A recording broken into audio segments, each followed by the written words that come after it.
बहुत close friends ऐसे थे जिनने मतलब, और उनको मैं अपने से ज़्यादा कॉम्पिटेंट मानता भी हूँ, और अनफॉर्चुनेटली उनका नहीं हो पाया सिलेक्शन। मैंने वहाँ क्लास जाना छोड़ दिया, पढ़ना लिखना सब छोड़ छाड़ दिया। मुझे लगा कि भाई पढ़ाई लिखाई तो ये सब उनके लिए होती है जिनके पास दिमाग नहीं होता। अपन तो बॉर्न जीनियस है, बॉर्न जीनियस है, तो हम लोग को पढ़ने लिखने की क्या ज़रूरत है। ये सब करते कराते फिर मैं आईआईटी के अंदर मैं खूब फेल हुआ। Success and happiness are two different things, इनको इक्वेट करके नहीं देख सकते हम। और in fact psychological studies have proven कि ये सब चीज़ें, मतलब अगर आपको सक्सेस लाइफ में मिल रही है तो that does not guarantee you the happiness.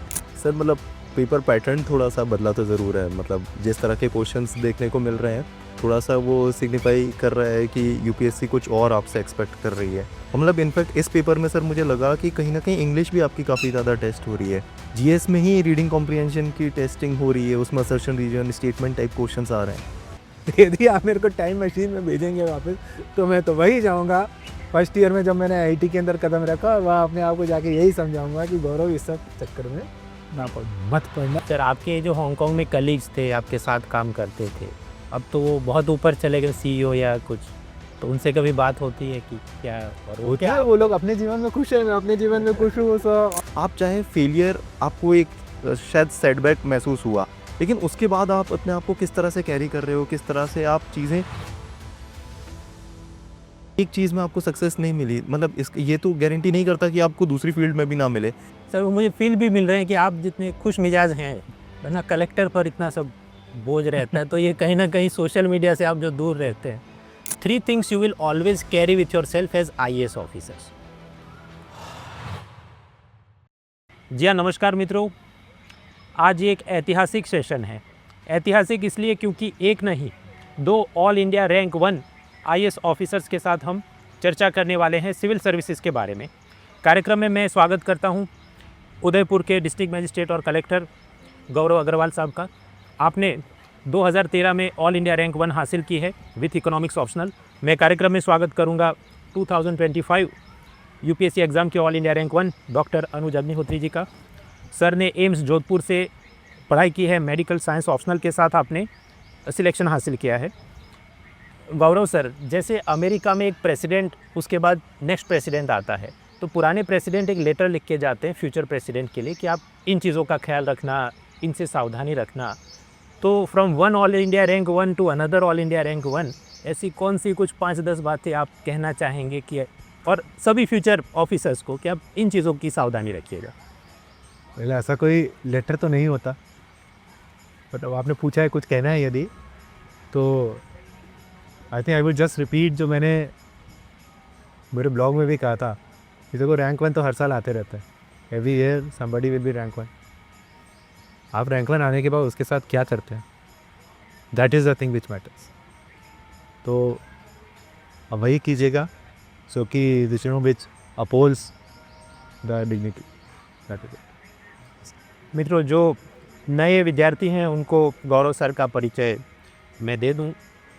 Sir का हमने बायोडेटा के रूप में परिचय लिया, लेकिन यूपीएससी की तैयारी में हम बात करें तो ही इज़ कैप्टन अमेरिका को कहा जाता है, he was the first Avenger. उसी प्रकार से ये बाकी टॉपर्स को या सब्सिक्वेंट कैंडिडेट्स को सलाह देना कि आप ऐसे तैयारी करें, ये ख्याल रखना है। पहले के समय में ये होता था कि अलग अलग करंट अफेयर्स मैगजीन में टॉपर के 2 पेज के आर्टिकल्स आते थे, उसी में आपको थोड़ी सी जानकारी मिलती, और सभी PR सैनिटाइज हो तो असल में उससे कुछ मदद नहीं मिलती थी। गौरव सर ने अपना एक वेबसाइट शुरू किया, सुपरमैन रिटर्न्स, और उसमें कॉम्प्रिहेंसिवली नोट्स भी अपलोड किए, पूरी स्ट्रैटेजी बताई क्या करना है, क्या नहीं पढ़ना है, सब कुछ दिया। और उससे भी बड़ी बात कि उन्होंने उसे समाप्त भी किया कि लगभग 2-3 दर्जन आर्टिकल्स लिखने के बाद उन्होंने कहा अब मैं जा रहा हूँ ट्रेनिंग पर, और आप सब लोग तैयारी करें, और मेरे बाद जो टॉपर्स आएंगे उनकी ये जिम्मेदारी होगी। मतलब वो टॉपर से ऑफिसर के रूप में ट्रांजिशन कर गए। कुछ बार ये होता है कि ऐसे सब साइट्स वगैरह चलाने पर जो आपको फेम मिलती है तो नशा हो जाता है, ट्रांजिशन नहीं कर पाते, बट सर ने तब वो काम किया, छोड़ दिया, और कम्प्लीटली फुल्ली डेडिकेटेड होके सर अपने ये सर्विस में जुड़ गए। सर, राजस्थान को आपने पहले एक सामान्य नागरिक के रूप में, विद्यार्थी के रूप में देखा हो, अब आप कलेक्टर बन गए हैं, तो मतलब क्या ऐसा अलग इसे देख रहे हैं जो बाकी लोग नहीं देखते? इसकी क्या विशेषताएं हैं, क्या चुनौतियाँ? एक्चुअली काफ़ी डिफरेंस आता है जब अपन एज अ जनरल सिटीज़न देखते हैं और दूसरी यदि आप दूसरी साइड होते हैं, सिस्टम के अंदर होते हैं। आई मीन आप छोटी सी एग्जांपल ले लीजिए, जब इलेक्शन होता है आप और मैं जाके अपना वोट डालते हैं। हमारे को क्या लगता है, मैं गया, मेरा वोट डाला, मैं वापस आ गया, मैक्सिमम 15 मिनट 20 मिनट, ओके। तो एक सिटीज़न को तो वही दिखता है, लेकिन उसके पीछे जो मैसिव मैमथ जो लॉजिस्टिकल एक्सरसाइज होती है, एक एक चीज़ जो देखी जाती है, जिसकी वजह से ये इंश्योर हो सके, चेक्स होते हैं, बैलेंसेस होते हैं, जिससे इंश्योर हो सके कि फ्री एंड फेयर इलेक्शंस कैसे होंगे और इतने लार्ज स्केल पर कैसे होंगे, राइट। तो वो चीज़ ऐसी है जब आप जब आप टेबल के दूसरी साइड आके, जब आप सिस्टम के अंदर आके देखते हैं, जब आपको खुद को वो चीज़ें करनी होती। इसी तरह से मतलब अनंत आपकी एग्जांपल्स हैं, राइट। कोई भी मेला होता है या कुछ होता है, राइट, अपन जाते हैं मेले के अंदर, जाकर आ गए, आपका कहीं कोई त्यौहार है, अपन ने त्यौहार मना लिया, ओके। लेकिन उस सब के पीछे जो भी आपकी मैसिव एडमिनिस्ट्रेटिव सरकार की तरफ से जो पूरी तैयारियां होती करती हैं, जिससे कि वो चीज़ आपकी सकुशल निकले, ओके, वो सारी चीज़ें आपको डिफरेंस एक्चुअली आके पता लगता है। And then you know when you are in the system, आप उसको थोड़ा बेटर भी आप कर सकते हैं, जिससे कि जनरल पब्लिक के लिए थोड़ी और एक बेटर आपको कन्वीनियंस मिल सके, राइट। तो ये बहुत बड़ा एक्चुअली डिफरेंस लगता करता है। और एक और बहुत छोटा सा एग्जांपल दूंगा। आई मीन जैसे ही नौकरी में आने के थोड़े दिनों बाद ही मतलब क्या हुआ कि अपन जब सिटीज़न होते हैं, आप सड़क से जा रहे हैं, अगल बगल देखते हुए चले जाएंगे, ओके। नौकरी के आने के बाद जैसे जब एसडीएम लगते हैं, ये वो लगते हैं, आपका ध्यान इंक्रोचमेंट से करने लग जाता है, क्योंकि इंक्रोचमेंट रिमूवल आपकी रिस्पॉन्सिबिलिटी का पार्ट होता है, ये सब। तो आपको वो इंक्रोचमेंट दिखने लग जाता है, ओके, कि हम कहीं भी सड़क से जाते करते तो हमारे को दिखने लग जाता है कि ओके यहाँ पे ये इंक्रोचमेंट हो रहा है, यहाँ पे ये हो रहा है, यहाँ पे ये हो रहा है, राइट। एंड वो साइकी का एक काफ़ी फ़र्क पड़ जाता है। डॉक्टर साहब, आप अब जब निकलते हैं तो क्या ऐसी बेचैनी बढ़ जाती है कि ये ऐसा क्यों है, वैसा क्यों है, बस मेरे हाथ में अब जैसे ही पोस्टिंग आती है मैं ठीक कर दूँगा, या आप सुकून से कुछ देख भी पाते हैं? हाँ सर, मतलब वो एक एक्टिव सिटीजनरी वाला तो वो रहता है सर एक अंदर की, मतलब अगर कुछ देखता है। और सर मतलब पहले तक ये लगता है कि यार एक हेल्पलेसनेस रहती है कि इसमें हम क्या ही कुछ बहुत बड़ा कर सकते हैं। But after coming into the system आपको कुछ ऐसा लगता है कि शायद आपके पास वो इनिशिएटिव लेने की एक आपको प्लेटफॉर्म मिल गया है, तो अगर आप कुछ चाहें कुछ एक्सटेंट तक उसके लिए आप कुछ काम कर सकते हैं। अच्छा, तो डेफिनेटली वो पार्ट है सर, बट वो एन्जॉयमेंट वगैरह ख़त्म नहीं करता है सर, वो एक नॉर्मल लाइफ चलती है यार। मृणाल, मैं आपको एक और एग्जांपल दूँ रहा है सर, कि मतलब जैसे जब बारिश होती है आप लोग क्या करते हो, ओके। आई मीन राजस्थान के अंदर बारिश होती है, बड़ी गर्मी होती है, बारिश हुई, मौसम अच्छा हो जाता है, आप लोग सब खुश हो जाते हो, सबको मतलब कहीं जाके इधर उधर घूमने जाएंगे, पार्टी करेंगे, ये करेंगे, वो करेंगे, कुछ खाएंगे पिएंगे, फलाना ढिमाता।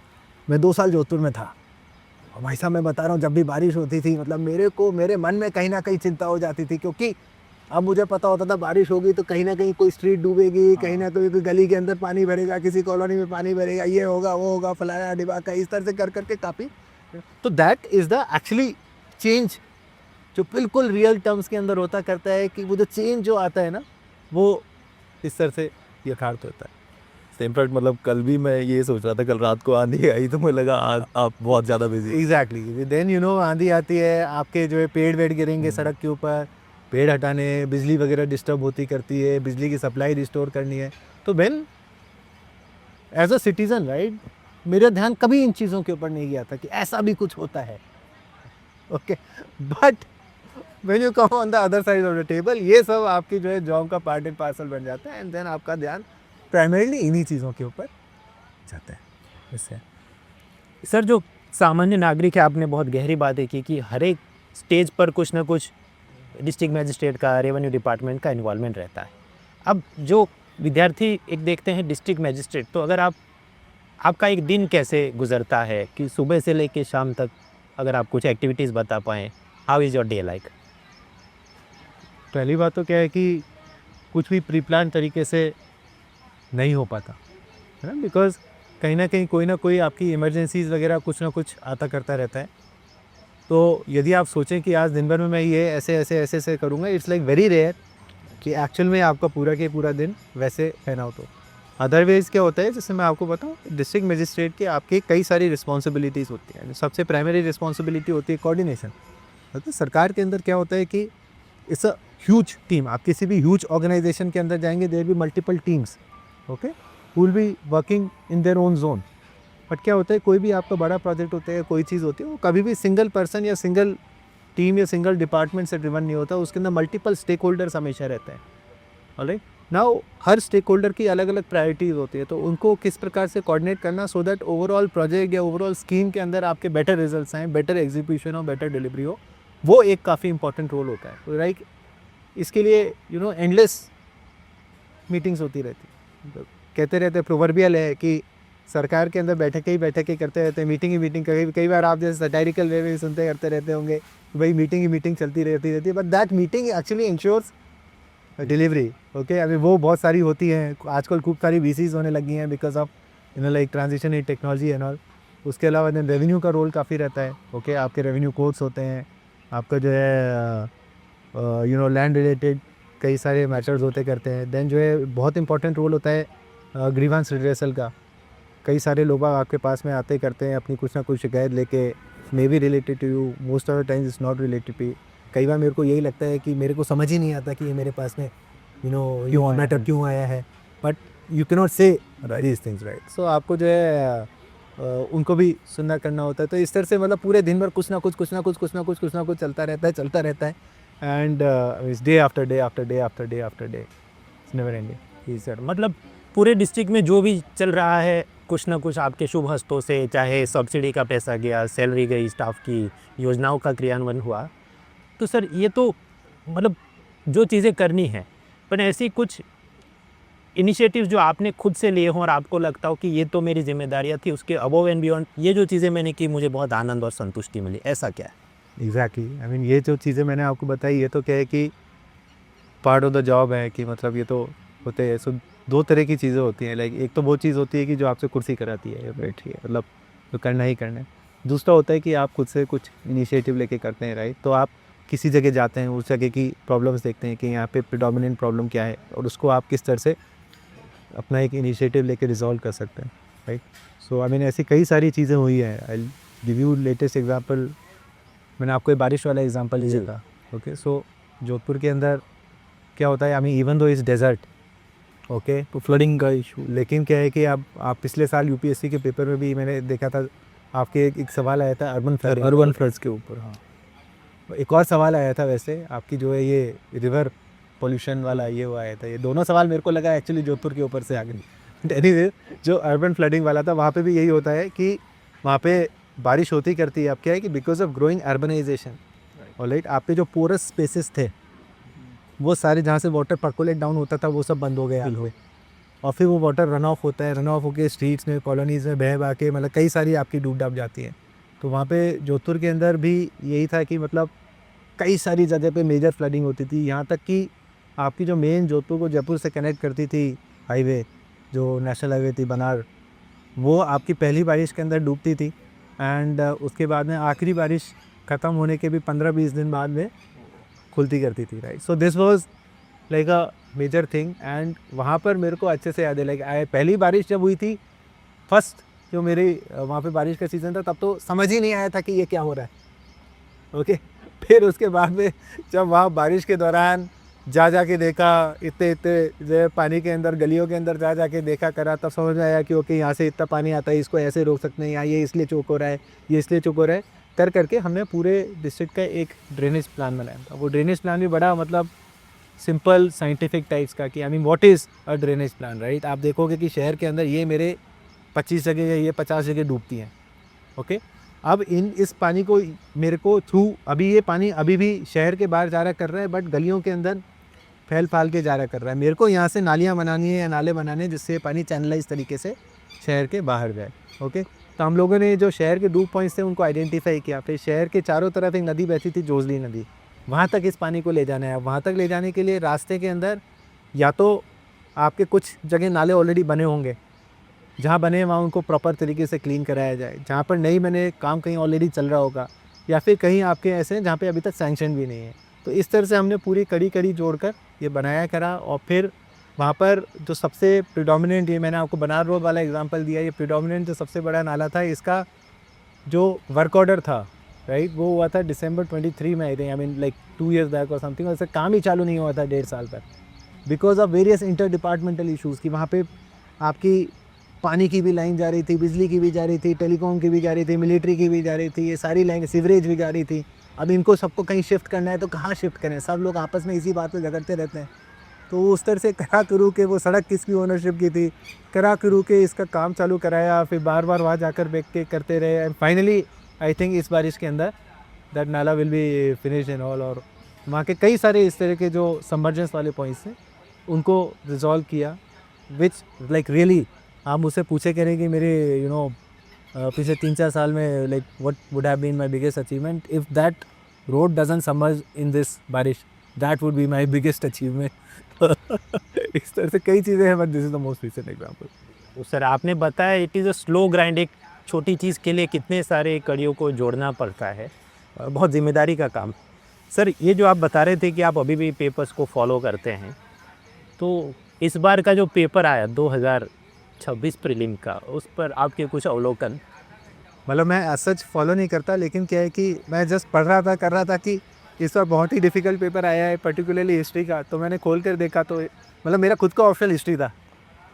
ओके, कि मैंने वे फर्स्ट टाइम मेरा हिस्ट्री ऑप्शनल था, बट इस बार जो प्रीलिम्स के अंदर, जो जीएस प्रीलिम्स के अंदर हिस्ट्री वाले और कल्चर वाले सवाल आए, कि आई मीन देवर, थैंकफुली मैं उस टाइम पे निकाल लिया। इस टाइम पे होता करता तो पता नहीं क्या होता। डॉक्टर अनुज ने 2 बार ऐसी, मतलब 2023 में भी ऐसा एक खतरनाक पेपर था और सर ने उसे हैंडल किया। तो सर आपको क्या अवलोकन रहा? सर मतलब पेपर पैटर्न थोड़ा सा बदला तो ज़रूर है, मतलब जिस तरह के क्वेश्चंस देखने को मिल रहे हैं थोड़ा सा वो सिग्निफाई कर रहा है कि यूपीएससी कुछ और आपसे एक्सपेक्ट कर रही है। और मतलब इनफैक्ट इस पेपर में सर मुझे लगा कि कहीं ना कहीं इंग्लिश भी आपकी काफ़ी ज़्यादा टेस्ट हो रही है। जीएस में ही रीडिंग कॉम्प्रिहेंशन की टेस्टिंग हो रही है, उसमें assertion reason statement type questions आ रहे हैं। तो उस चीज़ पे भी मतलब अगर हम उसको क्वेश्चन जैसे एथिक्स वाले क्वेश्चंस उसमें पूछे गए इस बार, मतलब सरप्राइजिंगली पॉलिटी में एथिक्स के क्वेश्चंस पूछे गए। बट अगर वो प्रेशर वाली सिचुएशन में थोड़ा सा कामली अगर उस चीज़ को पूरा पढ़कर अगर उस चीज़ को आंसर तक कंक्लूजन तक पहुंच सकते थे कुछ एरियाज, बट डेफिनेटली सर कुछ एरियाज थे जो कि मतलब बिल्कुल आउट ऑफ द बॉक्स। और उसमें सर फिर वही है, कुछ बहुत ज़्यादा स्कोप दिखता नहीं है कि मतलब किस जगह से ऐसी पढ़ाई करें कि उसके आंसर तक हम कंक्लूड। हिस्ट्री तो सर मतलब एंडलेस है सर, फिर मतलब कौन कितने का कर सकता है, तो वो चीज़ फिर समझ में नहीं आती। बट द थिंग इज़ कि ultimately this is relative reading. Okay, कि चाहे आपका पेपर कितना भी आसान हो, चाहे आपका पेपर कितना भी डिफिकल्ट हो, ऊपर से इतने ही लोगों को लिया जाए। ओके, तो यदि when the tide is low all boats go down, when the tide rises all boats go up. Relative reading है, इसलिए कोई विशेष कोई फ़र्क पड़ना नहीं है उससे। जी सर, एक प्रकार से मतलब इस स्ट्रेस के अंदर जो नेगेटिव मार्किंग में कम गलतियां करे, स्ट्रेस को हैंडल कर सके। हाँ, वाले if you are not sure just skip it. ज़बरदस्ती तुक्के वुक्के तो नहीं मारने चाहिए, ना ये मारते वाले। तो सर जिन्होंने पहली बार पेपर दिया उनको लिए तो यही सबसे बड़ा चैलेंज होगा, पर एज आईएएस ऑफिसर आपने उपलब्धि तो बताई है सब ड्रेनेज मैनेजमेंट, पर सामने चैलेंज इसकी जब आपको लगा हो कि ये काफ़ी स्ट्रेसफुल काम था, या ऐसी चैलेंजेस जो आपको यादगार हैं? तो चैलेंजेस तो एक्चुअली बहुत रहते ही हैं, एंड मतलब ये जो जॉब प्रोफाइल है काफ़ी स्ट्रेसफुल भी रहती ही है, because as I told you right, I mean endless है। Okay, it is absolutely endless.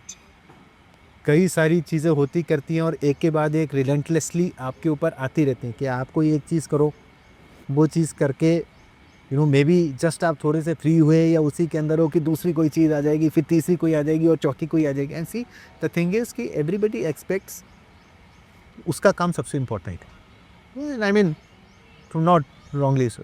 Okay, आप यदि किसी परेशानी में, ऑब्वियसली आप चाहेंगे कि आपकी परेशानी का रेजोल्यूशन हो, राइट? तो इस तरह से करके a lot of pressure is there all the time, but then क्या होता है, धीरे धीरे it becomes a part of you.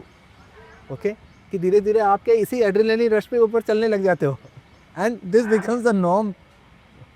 This becomes the norm. I tell you कि मतलब जैसे कुछ टाइम पहले वहाँ पे पोखरन के अंदर बस जली थी।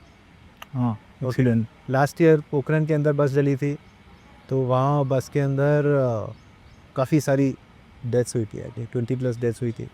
तो सारी की सारी रातों रात एकदम सब जोधपुर के अंदर सारी डेड बॉडीज़ आई थी, पूरा वो मतलब इस तरह से थी कि you could not have even identified, there was no body, okay, there was just like a group of tissues. तो उनकी डीएनए सैम्पलिंग वगैरह करा करू के वो सब करना, इतने सारे परिजन, इतना काफ़ी मतलब एक होता है ना कि if you are seeing it for the first time then काफ़ी एक हृदय विदारक टाइप्स का दृश्य था। इस सब के अंदर किस तरह से अपनी पूरी टीम को मोबिलाइज करना एंड किस तरह से like you still have to make sure कि आई मीन जो चीज़ है, जो प्रशासनिक व्यवस्था है वो बनी रहे, उस तरह से होता रहे। तो ये सब काफ़ी चैलेंजिंग चीज़ें होती करती हैं। कई बार बहुत बड़े बड़े इवेंट्स आते हैं ऑर्गेनाइज़ करने के लिए, तो वो सब काफ़ी चैलेंजिंग होता है। और फिर भी अल्टीमेटली मतलब मैंने तो यही देखा है कि जो प्रेशर है, राइट, अल्टीमेटली प्रेशर उतना ही आपके ऊपर आता है जितना कि आप लो, ओके। कई बार जैसे पर्टिकुलरली होता है ना कि अपन बात करते हैं, आई मीन जब प्रिपरेशन भी कर रहे होते हैं अपन बात करते हैं एथिकल डिलेमास और इस तरह की, कि जो है कोई आपके ऊपर जैसे गलत काम करने का प्रेशर डाल रहा है या कुछ कर रहा है, ओके।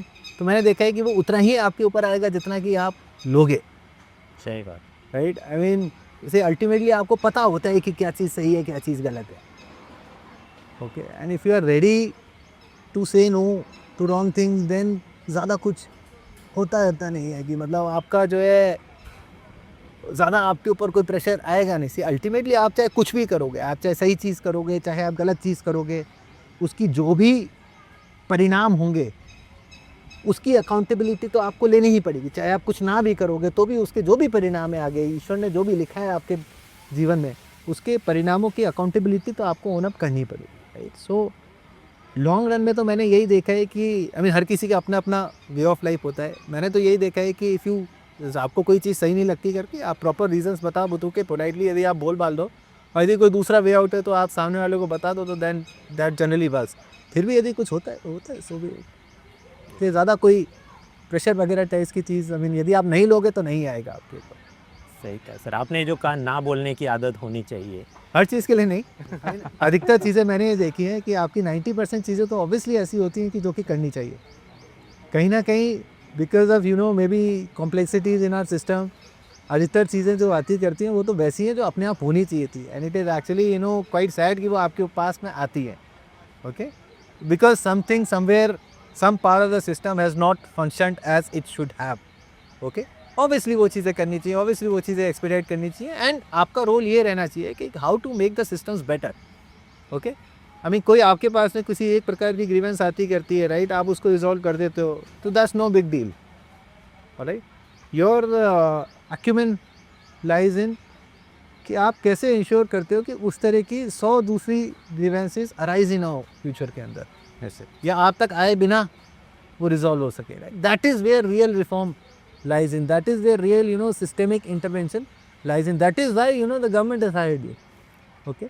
तो ये चीज़ आई मीन मैं पहले भी बोलता रहता हूँ, it is very easy, like आप यदि कहीं जाएँ करें, किसी इंस्पेक्शन पे जाएँ, आपको मिले कोई जो है नहीं है, किसी को सस्पेंड करना, ये वो फलाना नहीं का, ये सब बहुत आसान चीज़ है, ओके। इसके लिए आपको इतना पढ़ने लिखने की और इस सब की ज़रूरत है ही नहीं।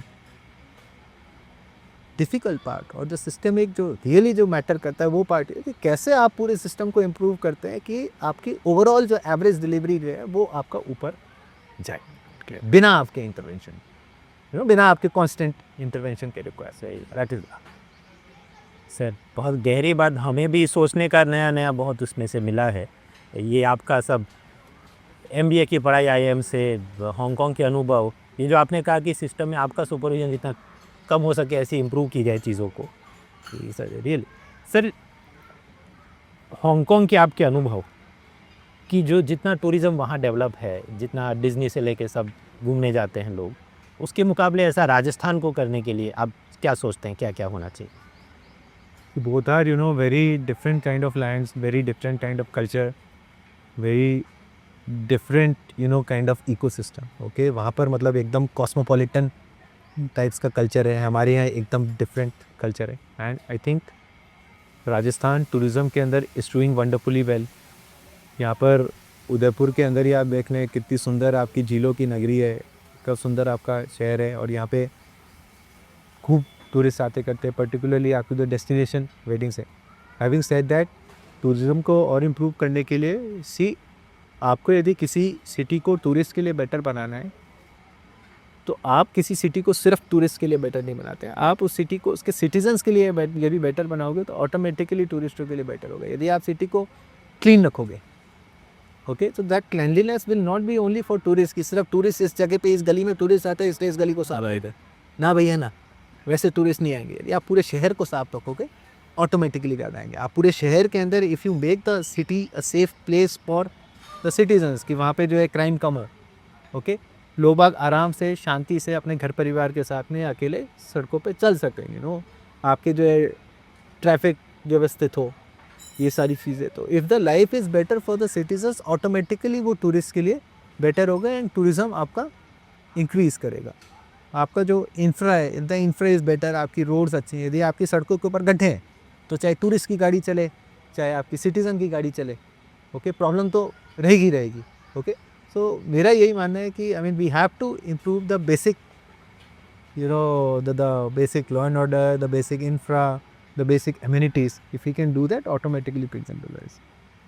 सर, आप जिस समय आपने यूपीएससी क्लियर की, वो एक मतलब नया सिलेबस चेंज हुआ था, प्रीलिम्स और मेंस के लिए सी सेट आया था, इंटरनेट का उपयोग धीरे धीरे बढ़ रहा था तैयारी के समय में। तो जब आप अधिकारी के रूप में देखते हैं, लगभग 2 दशक आपको होने को आए, कि जो नए ऑफिसर्स आ रहे हैं उनमें आप क्या बदलाव देखते हैं अपने प्रेडेसेसर्स के मुकाबले? जनरेशन कैसे चेंज हो रही है, जो जेनजी का? पहली बात तो मतलब 1 दशक है ना, 2 दशक अभी नहीं हुए। 2014 में सिलेक्शन हुआ था, 2026 चल रहा है, 12 साल हुए, है ना। लेकिन I mean such if you talk about change and all, obviously see technology, digital penetration, ये सब इंक्रीज़ हो गया है। जो एक्सेस है, राइट, वो काफ़ी बढ़ गई है। मतलब हमारे टाइम से थोड़ा टाइम पहले आपको सिर्फ दिल्ली में जाके ही पढ़ाई करनी होती थी, क्योंकि कोचिंग सारी ऑफलाइन थी, किताबें वहीं उन्हीं गलियों में मिलती थी। हमारे टाइम में एटलीस्ट बेटर ये हुआ कि आपकी फ्लिपकार्ट, अमेज़न आ गई थी, कि जो किताबें हैं वो आपके घर पे डिलीवर होने लग गई थी।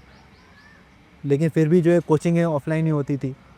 अब तो कोचिंग्स भी ऑनलाइन हो गई हैं, टेस्ट सीरीज़ वगैरह ये सब ऑनलाइन हो गए, तो इस सब का फ़र्क तो पड़ता ही है। And I mean with respect to new generation of officers and all, I mean I really don't think कोई ऐसा विशेष कोई बदलाव आता करता है, तो सब एक जैसा। So it's always you know like a normal curve हमेशा रहता है। Anyways like I am nobody to जज दैट वे। तो इट्स लाइक डॉक्टर साहब, इसी के कंटिन्यूएशन में सवाल है, ये जो जेनजी है, आप शायद डेट ऑफ बर्थ से उसमें फॉल करते हो, पर आपकी मैच्योरिटी और सीरियसनेस पुरानी जनरेशन की है। जब हम टीचर के रूप में देखते हैं सर, तो जेनजी वगैरह थोड़ी डरे रहते हैं, कुछ बार डिसीजन नहीं लेते हैं, स्ट्रेस में जल्दी आ जाते हैं, mental health and so many things. तो आप क्या देखते हैं? सर मतलब पूरा जिस तरह का यूपीएससी का साइकिल ही है वो अपने आप में ही बहुत स्ट्रेसफुल है, क्योंकि अनसर्टेनिटी का एलिमेंट जितना एग्ज़ाम में इन्वॉल्व है। आपको एग्ज़ाम होगा, उसमें आपको नंबर्स का कोई आइडिया नहीं होगा। लकीली इस बार कट ऑफ मतलब आंसर की आ गई है यूपीएससी की, वरना वेट करना पड़ता है। प्रीलिम्स के मार्क्स 1 साल बाद पता चलते हैं, मेंस का किसी को कोई आइडिया नहीं होता। तो मतलब हर कोई अपने टोस पर होता है, वेट करता है, एंटिसिपेट करता है कि मेरा कुछ अच्छा हो जाए। और फिर अगेन सब्जेक्टिविटी का बहुत बड़ा एलिमेंट है, लक का बहुत बड़ा एलिमेंट है। तो वो पूरी अनसर्टेनिटी में एंग्जाइटी इज़ मतलब inevitable to come in this exam. तो बस उस चीज़ को हैंडल, और फिर सर ये एज ग्रुप जिसमें एग्ज़ाम देते हैं उसमें यूजुअली आपके पास एक एडिड बर्डन इस चीज़ का होता है कि आप या तो एग्ज़ाम दे रहे हो, फिर आपके पास फाइनेंशियल बर्डन भी होता है कि बाकी लोग आपके पीयर ग्रुप जॉब में जा चुके हैं, वो सिक्योर हो चुके हैं, सोशली सिक्योर हैं, फैमिली लाइफ है, सॉर्टेड है, सब कुछ। आपके पास अभी सिर्फ आप एक एग्ज़ाम में ही इन्वॉल्व हो, और मतलब वही एनसीईआरटीज़ अगर आप पढ़ रहे हो तो मतलब एक एडिड बर्डन उस चीज़ का भी कैरी करते हैं। बट अगेन वो स्ट्रेस को आप किस तरह मैनेज कर रहे हो वो डिसाइड काफ़ी कुछ करता है, क्योंकि this exam is a lot about patience and perseverance then about knowledge. तो वो सब स्ट्रेस मैनेजमेंट के ही पार्ट में आ जाता है सर। फिर सर जो डॉक्टर अनुराग भाई, इसमें मैं आपको बताऊं राइट, कि जैसे मैं मेरी जर्नी देखी पूर्व, मेरे को पहली बार कब हुआ कि मैं ये क्या कर रहा हूँ, ओके। आई मीन आप देखो, मैं हांगकांग के अंदर इन्वेस्टमेंट बैंकिंग की जॉब छोड़कर आया था, आके मतलब एक अनएम्प्लॉयड ही हो गया था मैं, और उस तरीके से तैयारी करा रहा था। I mean nobody, very few people in their right mind do this, okay. मेरे दिमाग में पहली बार ये ख्याल ही तब आया जब पहला मेंस ख़त्म हो गया था और वो इंटरव्यू की तैयारी चालू करने से पहले खाली पीरियड होता है, राइट। तब पहली बार मेरे दिमाग में ख्याल आया कि हाय राम, मैंने क्या कर दिया, राइट। ओके, वहाँ वो करोड़ों की नौकरी छोड़ छाड़ कर और यहाँ आके मैं ये क्या कर रहा हूँ। सी द थिंग इज़, और ये इसलिए था, द थिंग इज़ कि I really enjoyed the journey, I really enjoyed the preparation. Okay, मतलब मैंने आईएएस की तैयारी इसलिए नहीं की थी कि मेरे को आईएएस बनने के बाद ये करना है, वो करना है, फलाना ढिमकाना। ओके, मेरे को तो पढ़ना अच्छा लगता था, मेरे को पढ़ना अच्छा लग रहा था। मैं जॉब के साथ साथ मैंने तैयारी चालू की थी। 2-3 महीने पढ़ने के बाद में यही जो एनसीईआरटी जो अभी बता रहे हैं, राइट, यही एनसीईआरटी। और उसे मैं आपको बताऊं, जिस दिन मैंने पढ़ा था कि इंडिया में मानसून कैसे आता है, उस दिन मैंने 10 मिलियन ऑजी डॉलर का ट्रेड लगा रखा था। मैं ट्रेडिंग करता था, 10 मिलियन ऑजी डॉलर का ट्रेड लगा रखा था। और उस ट्रेड में मेरा पैसा बन रहा है कि जा रहा है, उससे ज़्यादा इंटरेस्ट मेरा इस बात पे था कि घर जाके मैं वापस पढ़ूँ एनसीईआरटी की उस ज्योग्राफी की किताब में कि इंडिया में मानसून कैसे आ रहा है। I mean that was the moment जब आई रियलाइज़ कि अब मेरे को नौकरी छोड़ के आईएएस की तैयारी फुल टाइम करनी थी। एंड सी, आपको स्ट्रेस तब होगा when you are working for results, right. But see ultimately, as Anuj also said, right, I mean ये it test your patience as in कि आपको in fact just for anything in life, okay, not just this, for anything in life, आपको journey enjoy यदि आप करते कराते हो, आपको यदि वो प्रोसेस अच्छा लग रहा है, that itself becomes a sweet part of life. And then से जो रिजल्ट्स होते हैं वो कहीं ना कहीं आपके बैकग्राउंड में रह जाते हैं, अपने आप रिजल्ट्स आते हैं। मैं ये नहीं कहता रिजल्ट्स इंपॉर्टेंट नहीं होते, बट वो अपने आप आएंगे यदि आप प्रोसेस एंजॉय करोगे। आई मीन आप ये देखो ना यार, आप जैसे सचिन है, कोहली है, ओके, जब इन लोगों ने चालू की थी अपना करियर चालू, जब इन्होंने प्रैक्टिस चालू की थी, जब ये 7-8 साल के बच्चे रहे होंगे, राइट, ये इसलिए थोड़े देर क्रिकेट खेलना चालू किए थे कि हमें एक दिन जाती है वर्ल्ड रिकॉर्ड तोड़ना, ये करना है, वो करना है, राइट। हाँ, वो तो बैटिंग करना अच्छा लगता था, जस्ट अगली बॉल आ रही है उसे खेलना, फिर उसके अगली बॉल आ रही है उसे खेलना, उन्हें जस्ट बैटिंग करना अच्छा लगता है। Sir point is, if you enjoy the process, then किसी भी प्रकार का कोई स्ट्रेस और ये सारी चीज़ें आपकी नहीं आएंगी। Okay, and if you are not enjoying the process, आपको लग रहा है कि ज़बरदस्ती आपके मे बी पीयर प्रेशर में या और किसी के कहने की वजह से आप कर रहे हो, if this is becoming too much for you, then probably this is not the right call for you. Okay, so सिर्फ ये रिजल्ट्स के एंटिसिपेशन में या ड्रिवन होके ना करें, रिजल्ट्स अपने आप आएंगे, प्रोसेस आपका अच्छा है तो ऑटोमेटिकली आप चीज़ें बेटर करने लग जाओगे। Every day you will become a better and better version of your self, और चीज़ें अपने आप पे होने करने लग जाएंगी, and you will enjoy the journey है sir, that is most important. Sir, आपके जो हांगकांग में कलीग्स थे, आपके साथ काम करते थे, अब तो वो बहुत ऊपर चले गए, सीईओ या कुछ, तो उनसे कभी बात होती है कि क्या, और वो क्या, वो लोग अपने जीवन में खुश है, मैं अपने जीवन में खुश हूँ। सो हमारी मतलब जीवन इस तरह से दो धाराओं में, जैसे आपकी नदी जब समंदर में मिलने से पहले दो अलग अलग धाराओं के अंदर बच जाती है, उनका अपना अलग जीवन, they are happy in their life, I am happy in my life. मैं आराम से मेरा जो है काम वाम करता कराता हूँ। At the end of the day may be say I told you, right, after all this year, I mean अब आप ये देखो ना, वो अपने जीवन में बहुत अच्छा कर रहा है, मैं अपने जीवन में कुछ और कर रहा हूँ, बट हर चीज़ की अलग अलग होती है, राइट। आई मीन मेरा सेटिस्फैक्शन, जैसे मैंने आपको बताया कि यदि आपकी इस बार वो हाईवे नहीं डूबती, यदि इस बार आपका जोधपुर का वो जो सरकारी अस्पताल है एमडीएम वो नहीं डूबता करता, right, that will be my source of satisfaction. मैं आपको बताऊँ, जैसे अपन रोड सेफ्टी की बात करते हैं, हमारे सिटीजन्स क्या कर सकते, आई मीन जब कभी भी कोई मेजर एक्सीडेंट होता करता है, we crib about it, social media पे 2-4 पोस्ट डालते गए, because that is the limit, okay, this nothing wrong. But जब आप सिस्टम के अंदर होते हो, आप एक्चुअली उस चीज़ के लिए कुछ कर सकते हो। हम लोगों ने क्या किया था, मैं आपको अगेन एक छोटा सा एग्जांपल दूँ कि हम लोगों ने पिछले 2-1 साल के, पिछले जैसे 12 महीने का हम लोगों ने डेटा निकाला कि हमारे कहाँ हाईवे पे किन पॉइंट्स के ऊपर ज़्यादा एक्सीडेंट हो रहे हैं, ज़्यादा डेथ्स हो रही हैं। वो सरकार का एक पोर्टल है, IRAD करके होता है, ओके, उसके ऊपर बड़ा मतलब गूगल मैप की तरह आपका आ जाता है कि यहाँ पर इन पॉइंट्स के ऊपर आपके प्रॉब्लमेटिक पॉइंट्स हैं।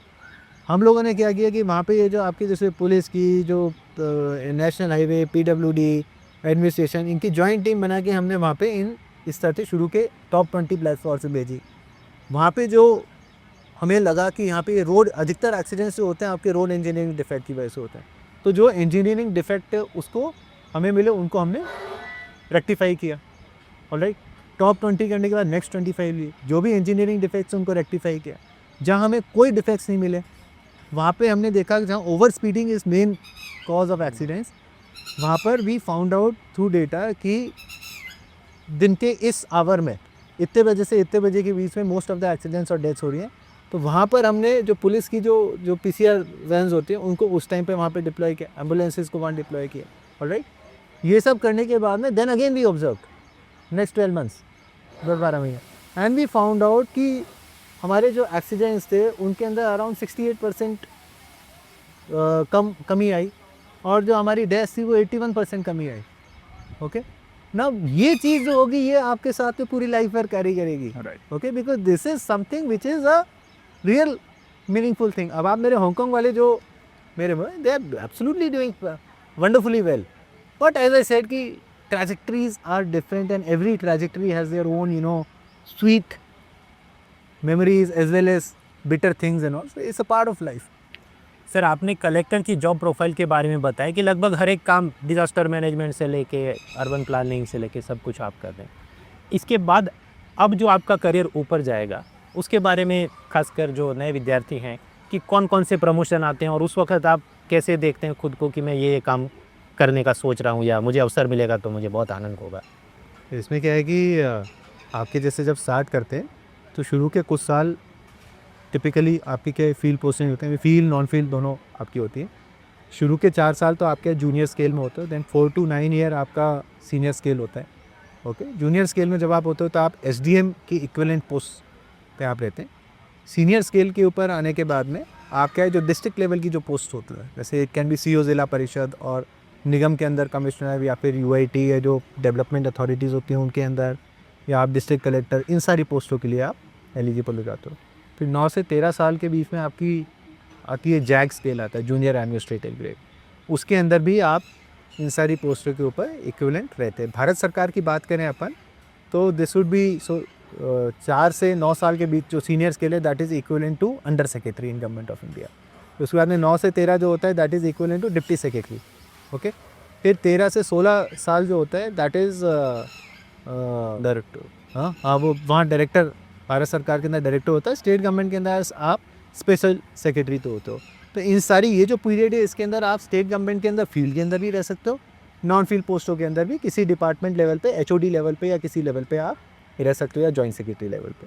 उसके बाद में after 16 years you become joint secretary in government of India, state governments के अंदर आप सेक्रेटरी बन जाते हो, then you handle various departments. Okay, और इसमें भी क्या होता है कि आई मीन गवर्नमेंट के अंदर आप ये नहीं सोच सकते कि मैं किसी पर्टिकुलर जगह जाऊंगा, कि मैं किसी पर्टिकुलर डिपार्टमेंट में जाऊंगा और फिर ये करूंगा वो करूंगा ना, मतलब I mean government is a great you know equaliser and all, आप कहीं भी जा कर सकते हैं। इंपॉर्टेंट थिंग इज़ कि आप जहाँ जा रहे हैं वहाँ it is important to go with a clean state of mind.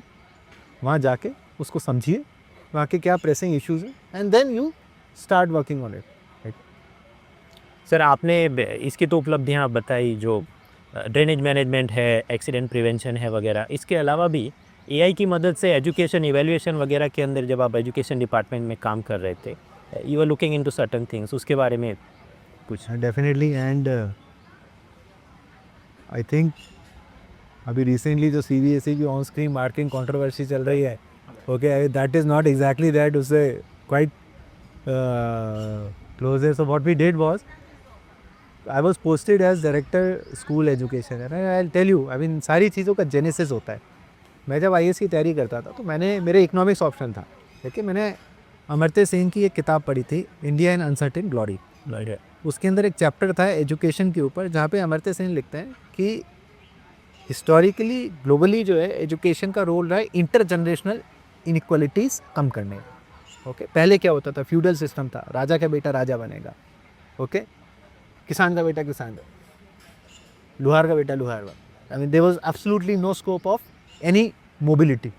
Okay, but जैसे जैसे मॉडर्न वर्ल्ड आया, एजुकेशन बढ़ी, देन यू गॉट विंग्स, है ना, the new next generation got wings, कि उनकी जो टैलेंट है, उनकी जो एबिलिटीज़ हैं, उसके हिसाब से they could fly, not in literal sense, but they could fly, they could achieve whatever they could in their lifes. Okay, उनको फ्रीडम मिली।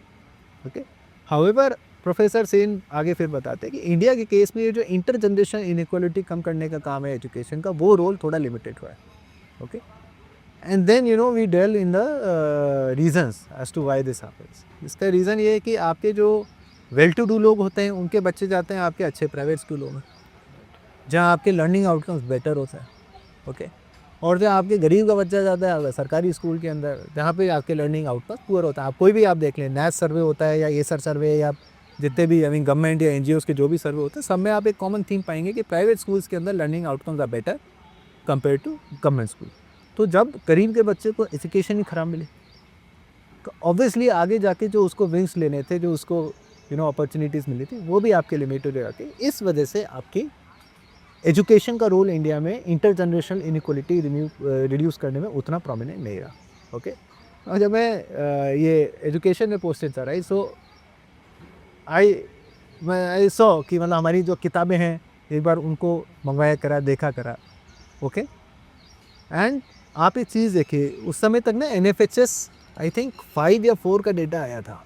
ओके। और जो स्कूल ड्रॉपआउट्स की अपन बात करते हैं, okay, why do school dropouts happen, and we say कि because of poverty it happen, we say कि जो है बिकॉज ऑफ एक्सेस, या बच्चों की जल्दी शादी हो जाती है कि आगे जाके काम करना कराना है। ओके, आई मीन इन सब चीज़ों में। बट नो, स्कूल ड्रॉपआउट्स होने के one of the biggest reason was कि students, kids they stop finding education entertaining, as in कि मतलब उनको मज़ा नहीं आता पढ़ने। राइट। और उसका रीज़न क्या है? उसका रीज़न देखो आपका ये है कि अपना जो ह्यूमन माइंड है ना, अपना human mind is engineered to understand things. Okay, it is not engineered to store a lot of data and then regurgitate that data. Okay, I mean जब पहली बार आप छोटा बच्चा वो कील ठोक रहा होता है, हैमर से आप ठोक रहे हो, बच्चा आपको देख रहा हो, देखना बच्चा कितना इंटेंटली देखता है कि ये क्या हो रहा है, कैसे हो रहा है, समझ में। Okay, right. जब हम हमारी किताबें उठा के देखते हैं, राइट, आप देखो तो छोटे छोटे बच्चे हैं, किसी भी अच्छे स्कूल में आप जाएंगे करेंगे, छोटे बच्चों का जो लर्निंग प्रोग्रेशन होता है कैसे होता है कि पहले आपके जैसे कैपिटल ए से जेड सीखेंगे, स्मॉल ए से जेड सीखेंगे, and then they start learning sounds, bat bat rat rat mat mat. Okay, sound से स्पेलिंग लिखेंगे, स्पेलिंग से साउंड करेंगे। Okay, that is how human mind works. But हमने देखा कि in our books, right, after this capital A to Z and small A to Z, we had given them 157 words कि आप बेटा रटो ऐसे क्लास 1 के बच्चे को। ओके, हमारे यहाँ कोई प्री प्राइमरी नहीं होती सरकारी सेटअप के अंदर, क्लास 1 के बच्चे को जिसको कुछ ये सब नहीं पता करा। तो ये पॉइंट इज़ कि हम इनिशियली शुरू से ही बच्चे को रटने की तरफ ओरिएंट कर रहे थे, and our human minds are not engineered like that. तो फिर क्या होता है, इसका ये रिपरकशन होता है कि बच्चा आपका धीरे धीरे क्लास में स्विच ऑफ होने लग जाता है। अब आपकी 8वीं क्लास तक तो प्रमोशन होता ही है सीधे सीधे हर साल, 8वीं के पास में बाद में जाके बच्चा ड्रॉप आउट हो जाता है। और इवन 8वीं तक आप देखेंगे ये जो लर्निंग आउटकम्स वाले टेस्ट जो होते करते हैं, उनमें आप देखेंगे हमारे अधिकतर बच्चे जो हैं वो 2 क्लास या 1 क्लास बिहाइंड होते हैं अपने लेवल पे। ओके सर, बिकॉज हमारी तो हम लोगों ने बड़ा अच्छा एक इनिशिएटिव लिया था वेयर वी हम लोगों ने जो कॉम्पिटेंसी बेस्ड वर्कबुक्स होती हैं, जो इंटरेक्टिव तरह की वर्कबुक्स होती हैं, उस तरह की चीज़ें की। ओके, उसके बाद में हम लोगों ने क्या किया है कि what you measure gets delivered, right, I mean ये बेसिक कॉन्सेप्ट। तो यदि हमारे जो क्लासेस के अंदर जो टेस्ट हो रहे हैं, स्कूलों के अंदर जो टेस्ट हो रहे हैं, यदि वही आपकी रटने वाली चीज़ें पूछेंगे तो बच्चा रटेगा। तो हमने उनको चेंज करके कॉम्पिटेंसी बेस्ड किया। ओके, अब क्या प्रॉब्लम थी कि जो स्कूल सेटअप होता है उसके अंदर हमारे 2-2.5 लाख टीचर्स हैं। ऑलराइट, हर कोई अपनी अपना खुद का पेपर सेटअप करता है और उसके बाद में उसको खुद को चेक करता है। Right, so in that case you can never have like a standardize quality which can be compared.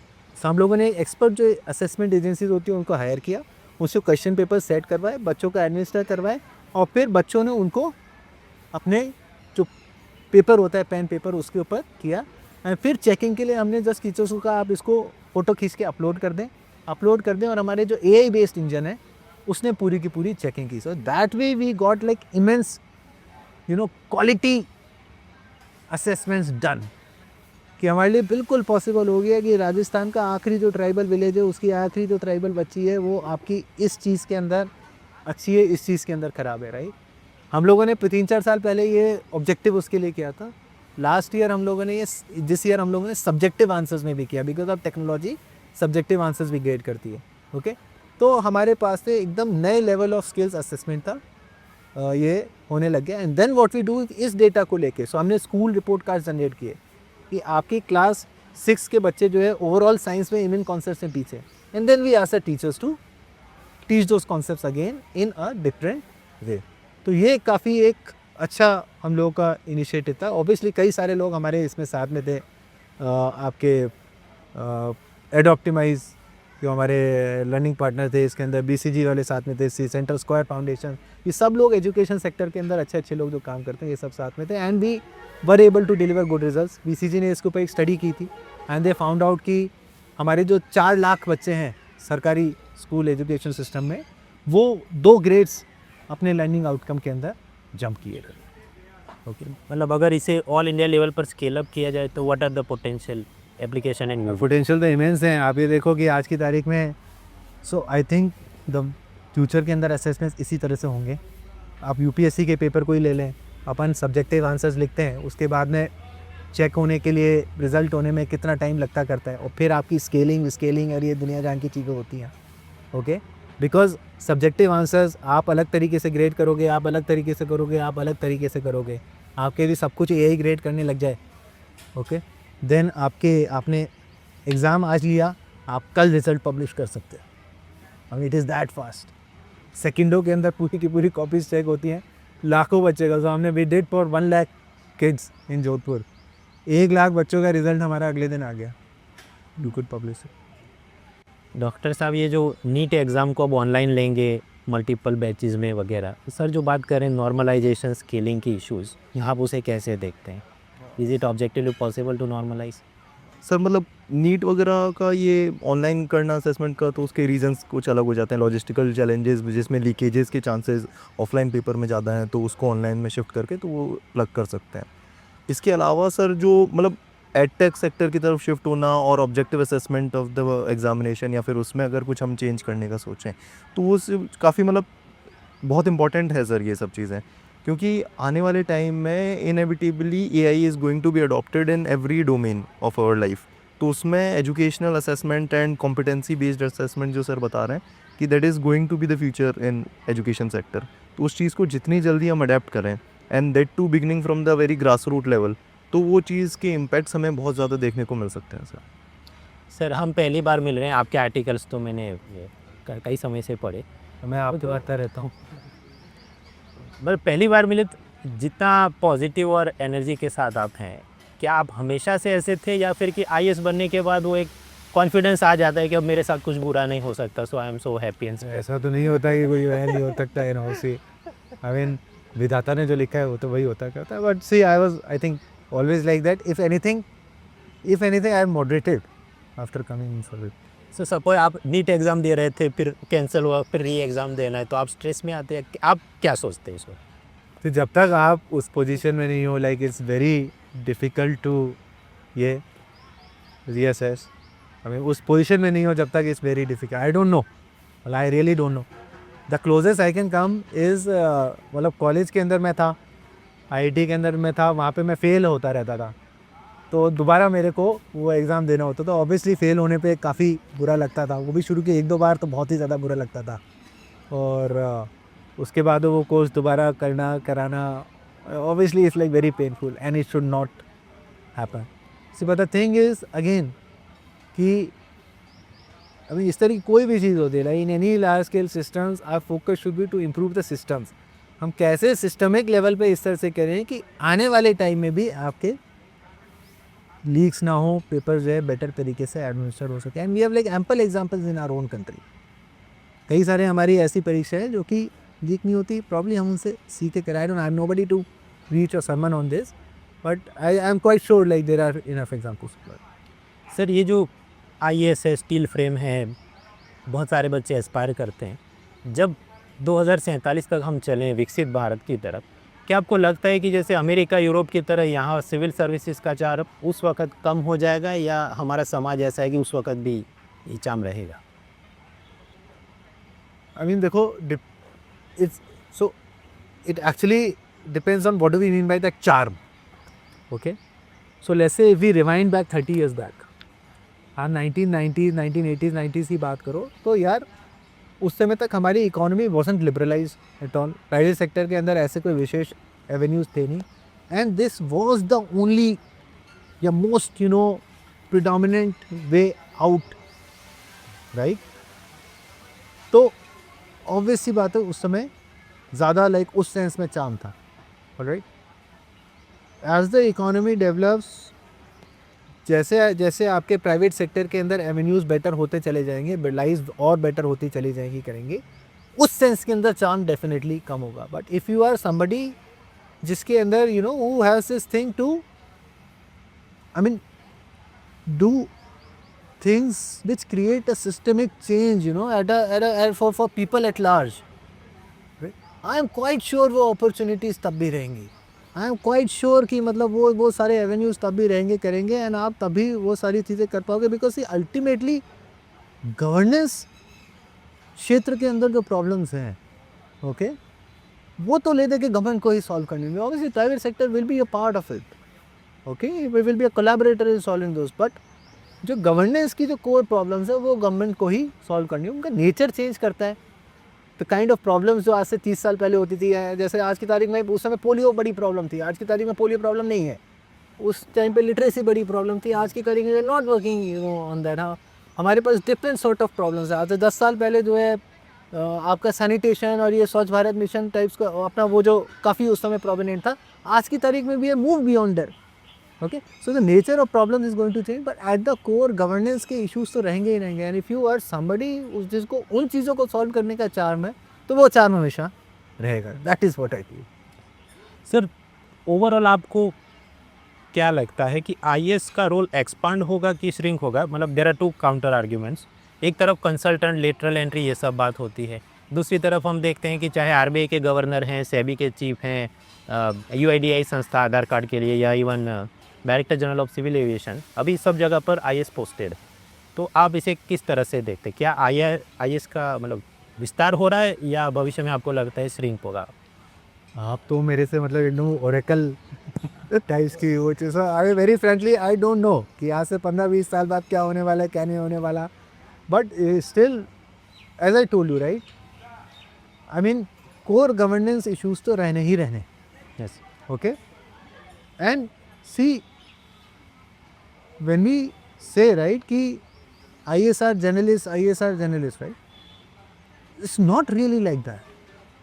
Okay, ऐसे तो आप देखें किसी भी कंपनी के अंदर आप CEOs वगैरह देखे करें, वो हमेशा you need that bit of generalization. But see, the thing is, government के अंदर जो प्रोसीजर्स होते हैं, जो काम करने का एक तरीका होता है, एक इकोसिस्टम होता है, right, and that requires specialization in itself. Okay, I mean, for instance कि 10-12 साल में काम करके हमारे को अब पता लगा है कि ओके, सरकार के अंदर डिलीवर करना है, काम करना है, तो इस तरीके से करते हैं, ये चीज़ करानी होती है, ये चीज़ ऐसे होगी, ये चीज़ ऐसे होगी, ये चीज़ ऐसे होगी, ये चीज़ ऐसे होगी.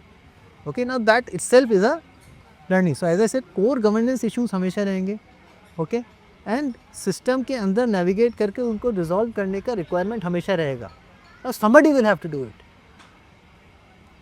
What happens after 15-20 years, I really don't know. But somebody will have to be, unless of course, you know, like AI आती है and takes over everything and all. And by the way, AI आपके like in my job also it really helps me a lot.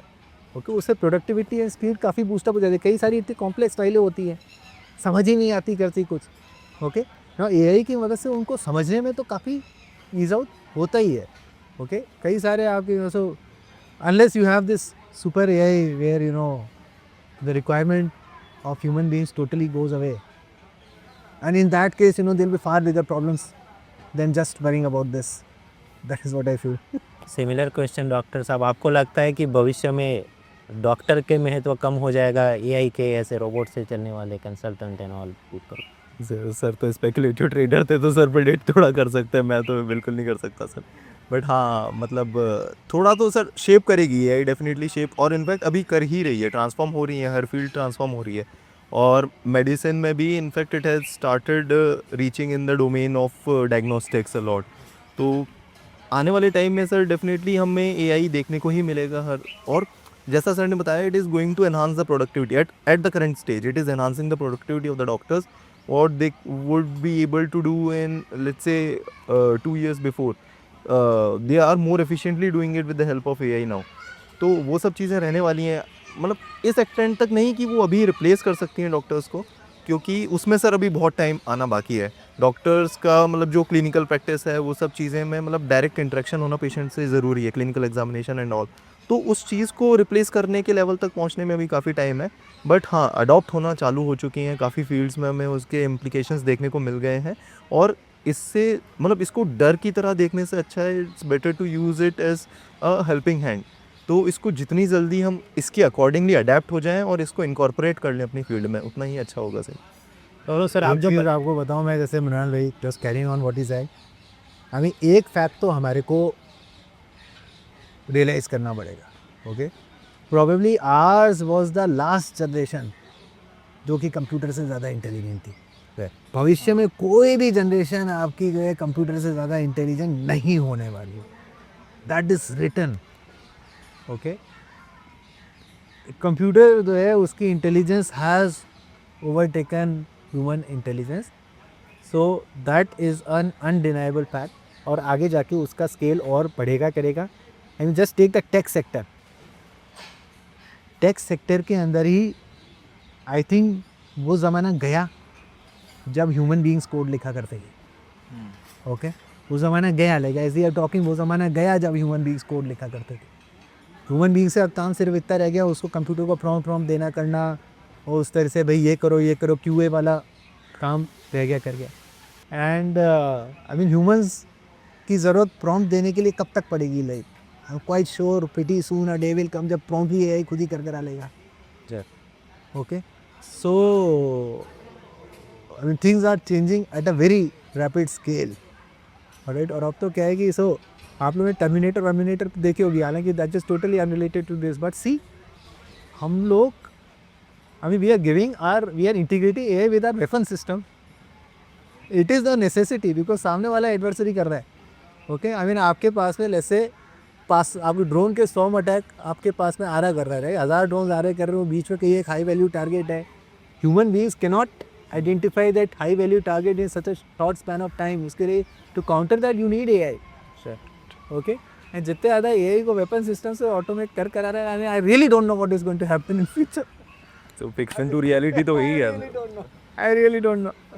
Sir ये जो आपने बताया कि AI की मदद से आप अपनी प्रोडक्टिविटी बढ़ा रहे हैं, हालांकि आपकी जितनी पढ़ाई है, जैसा बैकग्राउंड है, जितना आप टैक्स से भी हमेशा से रहे, लेकिन जो नीचे लोअर स्टाफ होता है, group B, group C, group D, वो शायद इतने टैक्स से भी ना चलते हों, तो कभी आप फ्रस्ट्रेटेड महसूस करते हैं कि जितना मैं तेज़ हूँ बाकी लोग नहीं हैं, and I am feeling slow down because of this? नहीं, देखो ऐसा है कि आपको क्या है कि आई मीन अल्टीमेटली प्रशासन या मैनेजमेंट के अंदर तो यही होता है कि आपको अपने पूरी सब लोगों को साथ में लेके चलना पड़ता है, पूरी टीम को साथ में लेके चलना पड़ता है। इसी अल्टीमेटली वरना क्या है कि आप भले ही कितने भी इंटेलिजेंट हो, आप मान लो 2 लोगों को देते भी काम कर लो, डबल मेहनत कर लो, कुछ कर लो, right, you can only deliver twice as much. But if you have a team with you, आपके मान लो 100 लोगों की टीम है, 100 लोगों में से 60-70 लोग भी अपना काम कर लेते हैं। ओके, तो द आउटपुट है वो हमेशा ज़्यादा आएगा जी। ओके, तो मतलब ये तो आपको मतलब हमेशा टीम को साथ लेके ही चलना पड़ता है। एंड क्या होता है, it's like a rubber band. Okay, system is like a rubber band, you can only stretch as much, stretch beyond a point it will break and it will be counter productive. Okay, so you will have to take your team with you, you will have to. So इसमें क्या होता है मैं आपको बताऊँ ना, systems के अंदर कैपेबिलिटीज़ बिल्ड करने की बात होती है। ओके, आपको यदि अपनी टीम से अपने सिस्टम से बेहतर आउटपुट चाहिए तो आपको उनकी कैपेबिलिटीज़ बिल्ड करनी। नाउ कैपेबिलिटीज़ बिल्ड करने का क्या मतलब होता है? कैपेबिलिटीज़ बिल्ड करने का मतलब सिर्फ ट्रेनिंग्स वगैरह ऑर्गेनाइज कराना नहीं होता। ओके, कैपेबिलिटीज़ बिल्ड करने का मतलब होता है कि उसके लिए आपको 2 चीज़ें करनी पड़ती है। पहली चीज़ ये करनी पड़ती है कि आपको वो जो चीज़ है उसको ब्रेक डाउन करके उसको इतना सिंप्लीफाई करना होता है कि सामने वाला जो है, ओके, वो अच्छे से समझ ले कि मेरे को ये काम करना है। आपका कम्युनिकेशन होना चाहिए, आपका खुद का थॉट प्रोसेस, खुद की एनालिटिक्स होनी चाहिए, करके आपको उस चीज़ को, जैसे मान लो सामने वाले को जो चीज़ करनी है उसको अच्छे से समझ में आनी चाहिए, क्योंकि मुझे ये करना है, मुझे ये काम करना है। उसको कन्फ्यूजन नहीं होना चाहिए कि मुझे क्या करना है, कैसे करना है, मेरे को ओके, मुझे ये करना है और ये इसलिए करना है because it contributes in the larger picture like this in the few. Okay, यदि सामने वाला ये अच्छे से समझ लेते हैं। And then second thing is कि आपको कोई भी व्यक्ति क्या करा रहा है, उसके जो आउटपुट है उसको मेजर करने के लिए आपके पास में डेटा एंड ऑल होना चाहिए, राइट। आई मीन यदि सामने वालों को पता है कि मैं अच्छा जो काम करूँगा वो भी नज़र में आएगा, और मैं यदि ख़राब काम करूँगा वो भी नज़र में आएगा, ओके। तो यदि ये दो चीज़ें आप कर ले तो देन आपका पूरा सिस्टम डिलीवर करने लग जाता है, okay. By and large starts delivery. So ये चीज़ इम्पोर्टेंट होती है किसी भी सिस्टम के अंदर कैपेबिलिटीज़ बिल्ड करने में, इन चीज़ों के ऊपर फोकस अपने को। सर आप जो बता रहे हैं, मुझे लगता है आपने बहुत सारे वर्कफ्लो सोचे होंगे कि इससे अपना काम और एफिशिएंट हो सकता है, लेकिन सरकारी फाइलों में जो रूल्स प्रोसीजर्स के हिसाब से चलना पड़े तो बहुत सारी चीज़ें ऐसी होंगी कि आपको जीएडी सचिवालय से जब तक वो मेन चीज़ चेंज नहीं होती, नीचे वर्कफ्लो चेंज नहीं होंगे, तो आप मतलब कब सोच I will be able to fix in a much better ऐसा प्रोसीजर, डिपार्टमेंटल प्रोसीजर फाइलिंग। वो मैं आपको बता रहे, जब आईएएस से पहले नहीं सोचते थे कि आईएएस बनने के बाद में क्या करेंगे, अब तो अभी तो बिल्कुल नहीं सोचते करते कि इस पोजीशन से जाएंगे, करेंगे तो ये करेंगे वो करेंगे। आप जिस पोजीशन पे होते हो उस पोजीशन पे रह के आपसे जो हो सकता है आपको करना चाहिए, ओके। एंड देखो ये जो प्रोसीजर्स एंड ऑल होते करते हैं, आई मीन इट्स प्रोवर्बियल, उस तरीके से हम कहते करते हैं कि जो है as if they are impediments and all, but see in a large scale system they are very much required to ensure certain other objectives as an कि आर्बिट्रेरी यूज ऑफ पावर ना हो रहा हो, okay. Certain other objectives as an कि आपकी transparently कोई चीज़ हो रही है कि नहीं हो रही है, okay. Checks and balances are very very important, they are not an impediment to decision making. And इसमें भी जैसे मैं आपको बताऊं कि over the years what I have seen is, I mean obviously as I said, government के अंदर आपके एक लेवल पे चीज़ें नहीं होती, कई सारे लेवल्स पे जाती रहती है, but by and large I have seen यदि आप जो चीज़ कर रहे हो that is in public interest and you are explaining to it in a pretty logical and lucid way, then by and large वो चीज़ें होती है, ओके। ऑब्वियसली यदि पब्लिक इंटरेस्ट में नहीं है, आपको कोई वेस्टेड इंटरेस्ट है, and once the system gets a whip कि ये आदमी तो अधिकतर ये आदमी यदि किसी चीज़ को पुश कर रहा है तो वेस्टेड इंटरेस्ट होगा इसलिए पुश कर रहा होगा, okay, then obviously it will be difficult to persuade people, alright. So but if you are working in public interest, चीज़ें अच्छे से आप लॉजिकली चीज़ों बता रहे हो तो बाय एंड लार्ज होती हैं चीज़ें, ओके। एंड मान लो कोई चीज़ नहीं भी होती है तो भी क्या फ़र्क पड़ रहा है, so be it, right. I mean say ultimately you are not the sole arbiter, okay, और होना भी नहीं चाहिए। When you are this, I mean तो गवर्नमेंट्स और प्राइवेट कंपनीज में डिफरेंस होता है कि गवर्नमेंट के पास सॉवरेन पावर होती है, okay. So there should be checks and balances that way, so that proper public interest के अंदर काम हो सके instead of on whims and fancies of anybody. Sir जो नेक्स्ट सेगमेंट है it is about little bit of IAS की personal life and social life. तो आपकी क्या हॉबीज़ हैं, फ्री टाइम मिलता भी है और अगर मिलता है तो उसमें आप क्या करते हैं, आपके दोस्त हो जाए या क्या होता है फ्री टाइम मिलना ना मिलना, right. I mean this is all a function of priority कि आप लाइफ के अंदर किन चीज़ों को प्रायोरिटाइज करते हैं, okay. If you are prioritize your health, if you prioritize whatever, right, you will find time for it, because see ultimately we are not machines, है ना। आप 24 घंटे कोई एक काम नहीं कर सकते, राइट। आपको लाइक हर चीज़ का अलग अलग होता है। Obviously there will be certain busy day, there will be certain not so busy days and all, but आपको आपकी प्राइवेट लाइफ और हॉबीज़ के लिए हमेशा टाइम मिलेगा, right. So I mean in my case like I like to prioritize my health, okay. So मैं जाता हूँ कुछ जो है ये स्ट्रेंथ ट्रेनिंग वगैरह करता रहता हूँ, क्रिकेट खेलता रहता हूँ, मैं कभी दौड़ता रहता हूँ, ओके। इन चीज़ों के लिए मेरे को टाइम मिलता रहता है। And obviously my kids are growing up, so like I'm spending more and more time with them on their education, on playing with them, इस तरह से। so इन चीज़ों के लिए हालांकि उतना टाइम ऑब्वियसली नहीं मिलता जितना कि चाहेंगे हम, और जब मिलेगा रिटायरमेंट के बाद में तब तक बच्चे बड़े हो चुके होंगे, तब तक वो हमारी सुनेंगे भी नहीं, लेकिन जो है जितना हो सकता है उतना कर रहे हैं।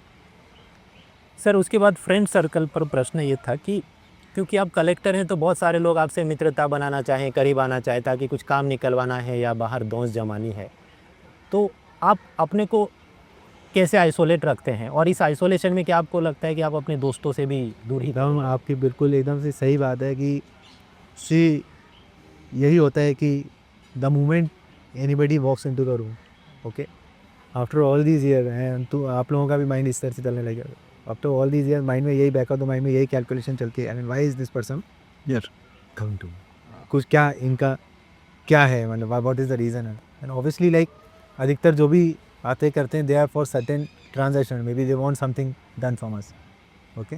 तो इस समय कहीं ना कहीं जो आपकी जो रिलेशनशिप्स होती हैं they definitely take a back seat somewhere, and उसका इम्पैक्ट आपकी जो पुरानी फ्रेंडशिप्स हैं उनके ऊपर भी पड़ने लग ही जाता है। अभी सबसे बड़ा इम्पैक्ट तो ये पड़ता है कि मान लो मैं यहाँ उदयपुर में बैठा हूँ, ओके, जोधपुर में बैठा था, जोधपुर उदयपुर तो फिर भी बड़ी जगह है, और कहीं मान लो बैठा होता टॉक वॉक में मैं था, चित्तौड़ में था, अब मेरे कौन से कॉलेज का दोस्त इन सब जगहों पे होगा, चांस ही नहीं है ओके। तो एक वो डिस्टेंस आ जाता है, फिर अपना मतलब जो स्फीयर ऑफ वर्क है वो बिल्कुल अलग हो जाता है, वो सब प्राइवेट सेक्टर के अंदर है, मैं सरकारी उसके अंदर हूँ, तो धीरे धीरे के कट ऑफ होने लग जाते हैं। छुट्टियाँ भी कम मिलती हैं, तो ये भी नहीं कि आप जो है जाके उनसे मिलते करते रहो या वो मिलते करते रहो, धीरे धीरे कट ऑफ होने लग जाता है। साइकी ऐसी होने लग जाती है कि आप कहीं ना कहीं अपने अराउंड एक शेल बनाने लग जाते हो जिसके अंदर कम लोगों को आने देते हो, तो ऑब्वियसली लाइक ये सारी चीज़ें तो हो जाती हैं। But still having said that कई सारी अच्छी रिलेशनशिप्स बनती हैं, कई सारी अच्छी रिलेशनशिप्स बनती हैं विच ट्रांसेंड योर पोस्टेंस। ये पुरानी जगहों पे अभी भी मतलब कुछ मेरे ऐसी रिलेशनशिप्स हैं जो अभी तक चल रही हैं और प्रॉब्ली आगे भी चलती करती रहेंगी। आई नो उनको मुझसे कोई काम नहीं, ये सब तभी होती है जब सामने वाले को मतलब यू नो कि हाँ सामने वाले को आपसे कोई काम धाम नहीं, just that you like each other. Sir इस बात में डॉक्टर अनंत की खासियत ये है, रैंक आने के बाद हर जगह से निमंत्रण आते हैं इंस्टीट्यूट्स वगैरह से कि आप आइए, हम सत्कार करना चाहेंगे, आपको कुछ गिफ्ट देना चाहेंगे, but he always says no. बहुत ही कम अपीयरेंसेस हैं इनके, और आज भी केवल ये इसलिए आए हैं क्योंकि आपको बहुत मानते हैं रोल मॉडल के रूप में, अदरवाइज ही।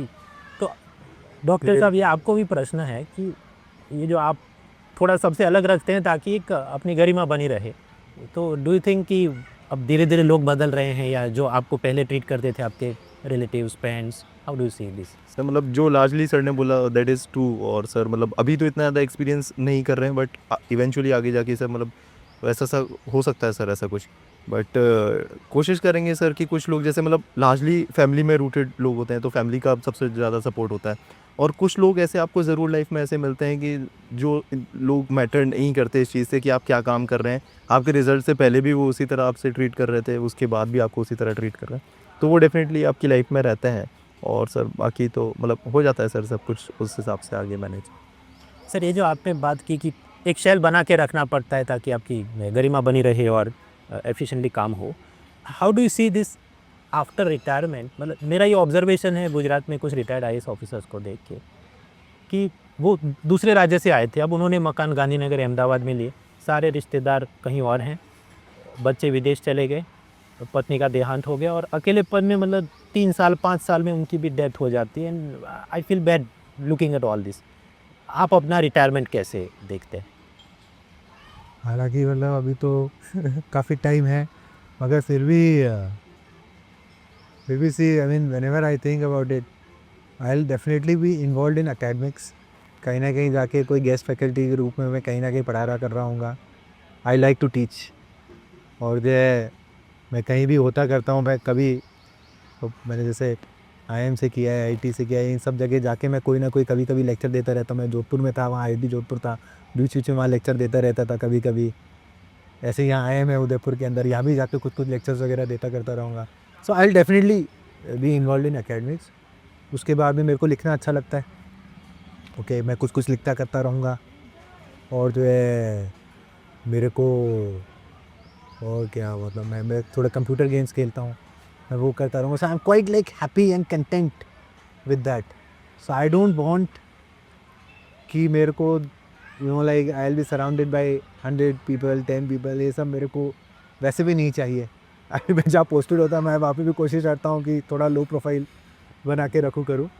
तो रिटायरमेंट के बाद में अच्छी बात है कि कोई परेशान करने के लिए नहीं होगा। बारिश होगी तो एंजॉय करेंगे, बजाय 3 दिन तक भी नहीं कोई डूबेगा, अब भी तूफान आएगा तैरेगा तो घर के किसी दरवाजे बंद कर लेंगे, बजाय इस बात की सोचने के कि कहीं जो लाइट चलेगी, लाइट रिस्टोर हो रही है कि नहीं हो रही.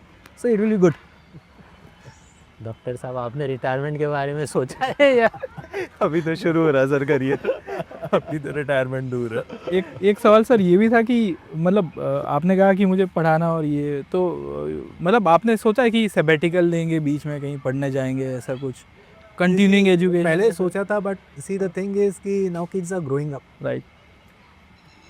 अब मतलब जैसे स्कॉलरशिप वगैरह इतनी तो होती नहीं है कि पूरे परिवार के साथ में आप फॉरेन में रह सको, अच्छे से रह सको. तो अब बच्चों को छोड़ के तो कहीं जाएंगे, कोई मतलब नहीं है. एंड अभी हमने रिटायरमेंट की बात की तो एक और चीज़ है. See ultimately so there is one more thing and you know which I also often use to say कि यू नो सर्विस के अंदर आते हैं, नौकरी के अंदर आते हैं, सब लोग काफ़ी एंथुजियाज्म और उस सब से आते करते हैं, कई सारे आइडियल्स के साथ में आते करते हैं. एंड देन यू नो 30 साल 35 साल एक बहुत लंबा सफ़र होता है. और देखो आई मीन जस्ट लाइक यूपीएससी का एग्ज़ाम होता है, I mean it's not 2+2 = 4. Okay, subjective होता करते हैं. किसी को कोई चीज़ अच्छी लगती है, किसी को कोई चीज़ ख़राब लगती है. मैं जो कर रहा हूँ किसी को कोई चीज़ अच्छी लग रही है, किसी को लग रहा होगा कि मैं बहुत ही ख़राब कर रहा हूँ ये वो. बट इन सब चीज़ों का कोई औचित्य नहीं है.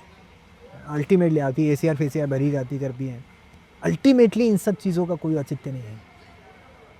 अल्टीमेटली ओनली चीज़ जो मैटर करेगी रिटायरमेंट के टाइम पर वो ये करेगी कि यू नो यदि आपके अंदर ये भावना है कि मैं जिस जज्बे को लेकर, मैं जिस चीज़ को लेकर, जिन सोच को लेकर मैं आया था इस नौकरी के अंदर, मैंने शायद उसको थोड़ा बहुत भी कर दिया. उसका थोड़ा बहुत पार्ट भी यदि अभी मेरे अंदर जिंदा है और इस पूरे उसके मैं जो सोच साज के आया क्या था, थोड़ा बहुत भी यदि मैंने अचीव कर लिया, whatever tiny miny fraction it might, यदि वो संतोष का भाव है आपको रिटायरमेंट के अंदर, then it was all worth it. हालांकि एज आई सेड कि अभी तो काफ़ी time. Sir, Gujarat IPS association ने एक रेजोल्यूशन पास किया है कि सोशल मीडिया में बहुत नेगेटिविटी फैलाई जा रही है सर्विसेज के बारे में. छोटी छोटी चीज़ को पूरा दिन वही दिखा करो, 25 लोग यही बात करें. तो एसोसिएशन ने रेजोल्यूशन ये पास किया कि इसको लीगली हम फाइट करेंगे. सोशल मीडिया पर अपनी उपलब्धियां गिनवाएंगे, हम ज़्यादा मुखर होकर सब प्रचार करेंगे अपने कार्यों का. आप एक IAS अधिकारी के रूप में इसे कैसे देखते हैं कि एक तरफ उम्मीद की जाती है कि आप बिहाइंड द कर्टन्स काम करें, लेकिन जब ऐसा करेंगे तो बहुत सारे लोग जो गलत बोल रहे हैं आप उसको खुल के काउंटर नहीं कर सकते, लेकिन अगर आप ऐसा करें तो भी कि आप चमकाने की कोशिश कर रहे हैं. So how do you see this whole? You know, there is like this very delicate balance है. And I mean Gujarat IPS association क्या कर रहा है क्या नहीं कर रहा वो उनका वो है. I am nobody to comment on it. मेरा पर्सनली ये मानना है सो कि मतलब ना एक what is the right word, एक को इकोनॉमिटी होनी चाहिए. एज इन इसे पैसिफिक ओशन है. Okay, it is the largest ocean, is very calm. जी. ओके, तो एक को कामनेस होनी चाहिए. आप पब्लिक लाइफ में हो तो डोंट एक्सपेक्ट कि यू नो कि you will truly have a private life की जो है you will only earn accolades, everybody will always be good to you. आप पब्लिक लाइफ में हो तो आप मान के चलो कि आप जो कर रहे हो उसको जितने वर्स्ट पॉसिबल एंगल से देख के क्रिटिसाइज़ किया जाएगा उतना क्रिटिसिज्म किया जाएगा. ओके, बट उस सब के बाद में आपके अंदर एक भाव होना चाहिए कि आप कहीं ना कहीं उससे बिना प्रभावित हुए अपना कार्य कर सके. See as I said right, I mean we are social sciences right. I mean social life कोई ऐसा 2+2 4 तो होगा ही नहीं. अभी मान लो मैं आके आपको ये चीज़ सब बोल रहा कर रहा हूँ, किसी को हो सकता है ये चीज़ अच्छी लगे, किसी को हो सकता है लगे कि मैं क्या बकवास कर रहा हूँ. ओके, आपके ये जब वीडियो आएगा उसके अंदर कमेंट्स के अंदर भी कुछ अच्छे कमेंट्स होंगे, कुछ बहुत ही बेकार कमेंट्स होंगे करेंगे. बट आपके अंदर ये भाव होना चाहिए कि जो बेकार कुछ भी होए करे, कोई आपके बारे में कितना भी बुरा बोले, चाहे कुछ भी हो, खूब हमारा भी क्रिटिसिज्म हुआ करा है. ओके, और होता रहता है. But you have to take it in a stride and you have to remain like unaffected by it जी. टू द एक्सटेंट कि एटलीस्ट आप अपना कार्य जो आपको ठीक लगता है आप करते रहें. बिकॉज ये अल्टीमेटली मैं आपको कहा ना, लाइक आप स्वयं ही अपने जीवन का सार निकालेंगे करेंगे. ओके, एंड फिर I am a great votary of freedom in the sense कि लोगों के पास में अधिकार है होना भी चाहिए कि उनको जो लगता है वो बोले. I mean, we should not turn into a nation where it becomes a crime to criticize anybody. Public life में क्रिटिसिज्म होगा ही होगा वहाँ पे बात. बहुत सारे क्यों आपकी तो बहुत ब्राइट प्रोफाइल है, डॉक्टर साहब आपकी भी ब्राइट प्रोफाइल है, लेकिन जो विद्यार्थी जो मान लीजिए हिंदी मीडियम से हैं, कोई छोटे गांव शहर की कॉलेज से हैं, उनको लगता है हमारे बायोडेटा में इतने सारे अचीवमेंट्स नहीं हैं, कोई प्राइवेट सेक्टर अनुभव नहीं है, वो देना शुरू करते पर वो हीन भावना हमेशा उनको बैक ऑफ द माइंड उनको जकड़े रखती है. उन्हें आप क्या कहना चाहेंगे? नहाल भाई, मैं तो यही कहूँगा कि देखो, ये एक ऐसा एग्ज़ाम है जिसमें आपका बायोडेटा तो बिल्कुल मैटर नहीं करता. ओके, आप किसी कॉर्पोरेट के इंटरव्यू के लिए नहीं जा रहे जहाँ पे आप अपना रिज्यूमे दें. यहाँ पे आपका बायोडेटा बिल्कुल मैटर नहीं करता. आपने परीक्षा के उन घंटों के अंदर क्या लिखा है, सिर्फ यही मैटर कर रहा है. जो चेक करने वाला है उसे नहीं पता कि ये पेपर किसने लिखा है, किसने नहीं लिखा. सो आप जो है इस सब चीज़ों के बारे में तो अपने को सोचा ही नहीं है. अपने को सोचना सिर्फ इस बात पे है कि मैं अच्छे से अच्छे तरीके से कैसे तैयारी करूं. और इसमें भी क्या है कि आपका यार्डस्टिक जो है वो यही होना चाहिए कि मेरे को तैयारी करना अच्छा लग रहा है कि नहीं लग रहा है. कि रोज़ सवेरे जब मैं उठता हूँ, सो आई एम टेलिंग यू, मैं रोज़ सवेरे जब उठता था तैयारी के टाइम पे, तो मेरे मन में होता था कि मैं पढूं. इसलिए नहीं कि कोई मेरे को बोल ना कर रहा है कि जो एग्ज़ाम सर पे है कि ये वो फलाने में, नहीं, मेरे दिल के अंदर मुझे ये होता था कि मैं पढूं, कि मेरे को ये टॉपिक पढ़ना है, मेरे को ये सीखना है, मेरे को ये पढ़ना है, ये पढ़ना है. ओके, तो वो जज्बा आपके अंदर, एक्चुअली वो थॉट आपके अंदर, उनसे that is the yardstick. Sachin Kohli जब 9-10 साल के थे इसलिए खेल रहे थे, हमें उनको बैटिंग करना अच्छा लग रहा था, चाहे कितनी धूप हो, कितनी बारिश हो, कितनी सर्दी हो, क्या फ़र्क पड़ता है. जो अगली बॉल आ रही थी उसको खेलना, अगली बॉल आ रही थी उसको खेलना, बस वही खेलते खेलते खेलते खेलते अपने आप ही होते थे. सर, आपके ऐसे मित्र जो यूपीएससी की तैयारी कर रहे थे लेकिन क्लियर नहीं कर पाए, वो अब कहाँ हैं, और उनमें से कोई ऐसे यादगार जिन्होंने सक्सेस यूपीएससी के बाहर भी हासिल की है? सो यू नो, मेरे कई सारे बैचमेट्स ने भी यूपीएससी दिया था. ओके, उसका सिलेक्शन हुआ, कईयों का नहीं हुआ. जिनका नहीं हुआ वो अब प्राइवेट सेक्टर के अंदर अच्छे से आराम से कर रहे हैं. आई मीन अपना वो 90s वाला ज़माना तो रहा नहीं जब यही ओनली एवेन्यू हुआ करता था. They are doing like wonderfully well. मतलब मेरा तो इतना अच्छा, रोमन आपकी कंपनी का रोमन मेरा इतना अच्छा मित्र था, उसने आईएएस ज्वाइन करने के बाद छोड़ दिया.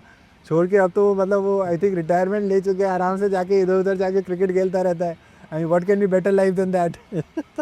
Okay, what can be better. So the thing is कि I mean there are lot of people. उसके अलावा भी कई सारे मेरे दोस्त हैं जो कि they are doing phenomenally well.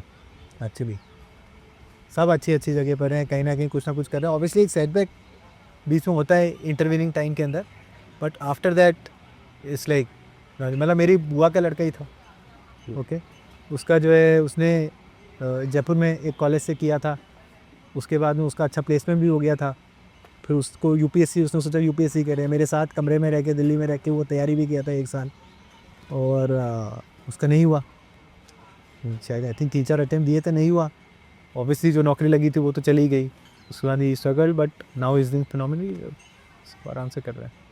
Doctor साहब आपके ऐसे साथी, हालांकि वो तो डॉक्टर मेडिक, बट उसके अलावा कोई ऐसे मित्र हों जो सर मतलब काफ़ी लोग प्रिपेयर करते हैं, साथ में कुछ सर्कल होता है जिसमें कुछ को सक्सेस मिलती है, कुछ को नहीं मिलती. इनफैक्ट बहुत क्लोज फ्रेंड्स ऐसे थे जिनने मतलब, और उनको मैं अपने से ज़्यादा कॉम्पिटेंट मानता भी हूँ, और अनफॉर्चुनेटली उनका नहीं हो पाया selection due to multiple reasons. जो भी होता है, लक का इतना इंपॉर्टेंट रोल होता है. But sir again I am also of the view point कि success and happiness are 2 different things. इनको इक्वेट करके नहीं देख सकते हम. और in fact psychological studies have proven कि ये सब चीज़ें, मतलब अगर आपको सक्सेस लाइफ में मिल रही है तो that does not guarantee you the happiness. और वो एक पीक आएगा, उसके बाद वापस वो बेस लाइन आ जाएगा, और उसके बाद आपका एक माइंडसेट डिपेंड करता है कि आप चाहे फेलियर, आपको एक शायद सेटबैक महसूस हुआ, लेकिन उसके बाद आप अपने आप को किस तरह से कैरी कर रहे हो, किस तरह से आप चीज़ें. अब एक चीज़ में आपको सक्सेस नहीं मिली, मतलब ये तो गारंटी नहीं करता कि आपको दूसरी फील्ड में भी ना मिले. आप उस कॉन्फिडेंस के साथ कैरी कर रहे हैं, आप यू आर स्टिल परसीवरिंग. आप जिस जगह आपका इंटरेस्ट है, उधर आपकी जहाँ कॉलिंग है, उस चीज़ को परसू कर रहे हैं, तो इवेंचुअली आपको किसी ना किसी फॉर्म में सक्सेस मिलेगी. And if not success in that मतलब ऑब्जेक्टिव टर्म्स, तो हैप्पीनेस आपको, कंटेंटमेंट, सेटिस्फैक्शन, वो ज़रूर लाइफ में मिल जाएगा. सर सर अब लास्ट सेगमेंट ही है, रैपिड फायर क्वेश्चंस। ओके, आप चाहें उसको स्किप भी कर सकते हैं। First question is 3 changes you will make as UPSC के चेयरमैन या सेक्रेटरी की भूमिका आपको मिले तो क्या 3 सुधार आप करना चाहें? मैं तो पहला तो ये करूँगा, वो एआई बेस्ड चेकिंग वेकिंग वाला करूँगा ऊपरों का। आप जिस दिन एग्ज़ाम देंगे उसके 2 हफ्ते भर में रिजल्ट वगैरह कर देंगे। एंड और क्या, rest I can't think of. Doctor साहब, सर मुझे लगता है मेंस की कॉपीज जो लिखी होती हैं टॉपर्स की, वो अगर एटलीस्ट यूपीएससी रिलीज़ कर दे तो वो एक अच्छा मतलब एक स्टैंडर्ड चेकिंग पॉइंट हो जाएगा काफ़ी लोगों के लिए। कोचिंग की लिखी हुई कॉपीज़ पर रिलाई करते हैं काफ़ी लोग। सही बात। उसमें भी मैं आपको बताऊँ, सी एज आई टोल्ड यू कि सोशल स्फीयर के अंदर कुछ परफेक्शन या कुछ 2+2=4 नहीं होता। इसके आंसर भी आज आप रिलीज़ कर दोगे ना, तो कई सारे लोग आप गाली देंगे कि अरे इतने घटिया आंसर्स के ऊपर फर्स्ट रैंक कैसे आ गई। ओके वो बात है ना, कई सारे लोग, अधिकतर लोग बहुत प्रेज करेंगे, बट कई लोग आपको मिलेंगे जो कि शर्तिया बोलेंगे कि अरे इससे तो इतना घटिया आंसर लिखे, उससे कैसे रैंक पर आ गई है ना। बिल्कुल। Okay, I mean this is life. Optional subject रखना चाहिए कि नहीं? बिल्कुल होना चाहिए, मज़ा आता है ऑप्शनल पढ़ने में। एंड वो आपकी स्ट्रेंथ के ऊपर होता है कि यूपीएससी आपको छूट देता है, आपको जो सब्जेक्ट लेना है लो, जो भी आपकी स्ट्रेंथ हो आपको लेना चाहिए, बिल्कुल रहना चाहिए। डॉक्टर साहब, सर सिमिलर व्यू पॉइंट, क्योंकि हम बोलते हैं ना कि जनरलिस्ट से हम स्पेशलिस्ट की तरफ थोड़ा सा उस डोमेन में भी जा रहे हैं, तो वो एक कहीं ना कहीं स्पेशलिस्ट एंगल भी लेकर आता है। ऐसी फिल्म और वेब सीरीज जो हर एक यूपीएससी एस्पायरेंट ने देखनी चाहिए? आई थिंक छिछोरे थी ना वो, हाँ, सुशांत सुशांत और कई सर, वही दिमाग में आ रही है। डॉक्टर साहब, सर मुझे तो एक वो, हाँ, अरे सॉरी, छिछोरे जो है ना केवल एस्पिरेंट को देखनी चाहिए, एस्पिरेंट से माँ बाप को भी देखनी चाहिए। जो छोटे बच्चे हैं जिनके स्कूल गोइंग बच्चे, उनके माँ बाप को भी छिछोरे। सर डॉक्टर साहब, सर 2-3 है मेरे दिमाग में, तो मतलब एक 12th फेल जो मूवी आई थी सर की लाइफ पर, जी। तो वो काफ़ी अच्छी थी। टीवीएफ की एस्पिरेंट्स करके सीरीज़ थी, तो वो भी मतलब काफ़ी अच्छा एक्सप्लेन करती है। एक सर गुडविल हंटिंग भी है, वो भी बहुत अच्छी मूवी है, तो वो भी देख सकते हैं। सर आपने ये financial analyst, trade, investment banking का काम किया है, तो शेयर बाजार का क्या लगता है ईरान उधर उसके बाद में? तो अभी तो देखो ऐसा डाउन ही चल रहा है, not just because of Iran war and all, I mean उसके पहले भी एक्चुअली डाउन ही चल रहा था अपना। जैसे जो फॉरेन इन्वेस्टमेंट है, एफडीआई, एफआईआई, ये सब अपने काफ़ी टाइम से बाहर जा रहे थे। तो Iran war is not the only problem. अब आप देखो पिछले 2-1 दिन से शांति जैसा लग भी रहा है, तो भी अपना मार्केट बढ़ा नहीं। Okay, so there are other issues as well. मेरे को तो अभी लग रहा है कुछ टाइम ऐसे ही रहेगा, बाकी कोई भरोसा नहीं। तो आप एनालिस्ट के रूप में यहाँ पर तो ऑरेकल जैसा कुछ प्रिडिक्शन दीजिए जो दुखी बैठे हैं पोर्टफोलियो। मुझे तो यही लग रहा है कि अभी these are like difficult times, और अभी एक्चुअली बुल मार्केट नहीं है। Yes sir. अगर टाइम मशीन होती और आपको वापस से क्लास 12 में भेज दिया जाता, तो आप क्या यही सारा पाथ चुनते या कुछ और करना चाहते? ये वाला जो पाथ हुआ, आई थिंक ऑटो मोड में हुआ, होता चला गया। प्रॉबेबली यदि मैं कोई एक चीज़ डिफरेंट करता तो वो मैं शायद ये करता कि जब मैं आईआईटी के अंदर गया था, ओके, तो आईआईटी के अंदर मैं गया था, मेरी ऑल इंडिया रैंक 45 थी, ये 12th सब जगह मैंने टॉप किया था। मेरे मन में एक अहंकार आ गया था कि भाई मैं तो सुपर इंटेलिजेंट हूँ, सुपर जीनियस हूँ, ओके, मुझे पढ़ने लिखने की क्या ज़रूरत है। और वो करते मैंने वहाँ क्लास जाना छोड़ दिया, पढ़ना लिखना सब छोड़ छाड़ दिया। मुझे लगा कि भाई पढ़ाई लिखाई तो ये सब उनके लिए होती है जिनके पास दिमाग नहीं होता, अपन तो बॉर्न जीनियस है तो हम लोग को पढ़ने लिखने की क्या ज़रूरत है। ये सब करते कराते फिर मैं आईआईटी के अंदर मैं खूब फेल हुआ था, और बड़ा कई जो होते हैं दर की ठोकरें खा के पास टेस्ट का हुआ करा था। It's not just about academic failure और ये, बट दैट रियली वहाँ मतलब फंडामेंटल फिलॉसफीज ऑफ लाइफ गड़बड़ हो गई थी। यदि आप मेरे को टाइम मशीन में भेजेंगे वापस, तो मैं तो वही जाऊँगा फर्स्ट ईयर में जब मैंने आईआईटी के अंदर कदम रखा, वहाँ अपने आप को जाके यही समझाऊंगा कि गौरव इस सब चक्कर में ना मत पढ़ना, मेहनत हमेशा करते रहे। डॉक्टर साहब, सर मतलब पाथ तो मैं सिमिलर ही शायद चूज़ करता अगर मैं वापस जाऊँ, बट हाँ टाइम मशीन में जाके मैं वापस अपना कॉलेज वाला फेज ज़रूर एंजॉय करना चाहता हूँ। मतलब that was the best phase of my life. Enjoy करते तो रैंक 1 कैसे आते, क्या ऐसा सोचते हैं आप? सर मतलब ऐसा ज़रूरी नहीं है कि अगर हम मतलब हर दिन हम इतना ज़्यादा रिगरस पढ़ाई में लग रहे हैं मेरे दिमाग में ये क्लैरिटी थी कि सर कॉलेज के बाद एक ड्रॉप ईयर लेना पड़ेगा, because UPSC also demand certain rigorous hours of मतलब प्रिपरेशन, ये सब चीज़ें। तो एटलीस्ट अगर वो सब डिसाइडेड है तो कॉलेज को तो फुल एंजॉय करना ही चाहिए ना, क्योंकि ये लाइफ तो आपके पास वापस कभी भी नहीं आएगी। तो इसलिए, और सर मतलब ऐसा नहीं कि सिर्फ enjoyment is the fun aspect of it, you get to explore your personality as well. आपको काफ़ी चीज़ें पता अपने बारे में चलती हैं कि आपकी स्ट्रेंथ्स क्या हैं, आप इस सिचुएशन में कैसे रिएक्ट करोगे। तो वो पूरे entire personality development that happens in college is something that can not be ignored all together, और एक एग्ज़ाम के लिए तो बिल्कुल नहीं करना चाहिए सर। इसलिए वो एक फेज़ पूरा अच्छे से आपको पूरा एक्सप्लोर करना चाहिए, और उसके बाद eventually things will fall in place. Central deputation या एकदम जो टॉप की पोजीशन है, वहाँ पर आपको अगर खुली छूट दी जाए कि आप पिक एंड चूज़ करिए, तो आप कहाँ जाना चाहिए? मतलब मुझे ऐसी फील आ रही है कि आप सेबी के चीफ बनेंगे तो आपका ये पूरा जो बैंकिंग फाइनेंस का अनुभव ना, ये तो मेरा ऐसा, आप क्या सोचते हैं कौन सा ऐसा विभाग होगा जहाँ पर आपको लगता है मुझे सरकार में देखो, आपके पूछने से पोस्टिंग नहीं होती, और ना ही जो है सरकार में इतना कुछ देखा जाता है पोस्टिंग करते टाइम। ठीक है, जहाँ होती है वहाँ पे आपको करनी होती है कार्य अपना, जहाँ भी होती करती है। और मतलब इस सब में सोचने में ज़्यादा कुछ रखा नहीं है, मगर फिर भी यदि आप मान लो पूछे करें कि कहाँ जाना है, आई think NITI Aayog is one place where I will enjoy. बाकी I really haven't thought that. मतलब वही सर का मतलब इनफैक्ट लास्ट ईयर तो सर जो डिस्ट्रिक्ट ट्रेनिंग के लिए डिस्ट्रिक्ट्स मांगे गए थे वो प्रेफरेंस दी थी, तो उसका उल्टा ही तो दिया गया था। तो ऐसा कुछ प्रेफरेंस मैटर करता नहीं है, बट स्टिल अगर पर्सनल चॉइसेस के हिसाब से तो मतलब सर अगर टॉप लेवल की एकदम बात करी जाए तो I want to work in that strategic security sectors.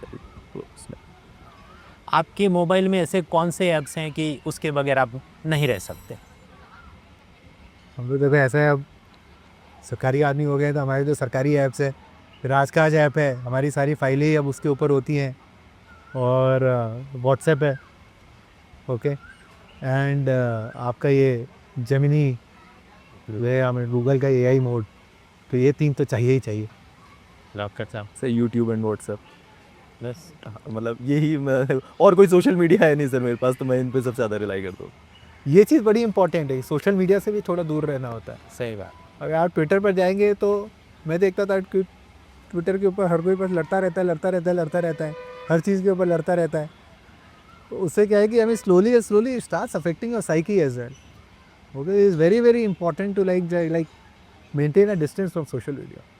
Sir मुझे फील भी मिल रहे हैं कि आप जितने खुश मिजाज हैं, वरना कलेक्टर पर इतना सब बोझ रहता है, तो ये कहीं ना कहीं सोशल मीडिया से आप जो दूर रहते हैं, और डॉक्टर साहब आप भी जो सोशल मीडिया से आप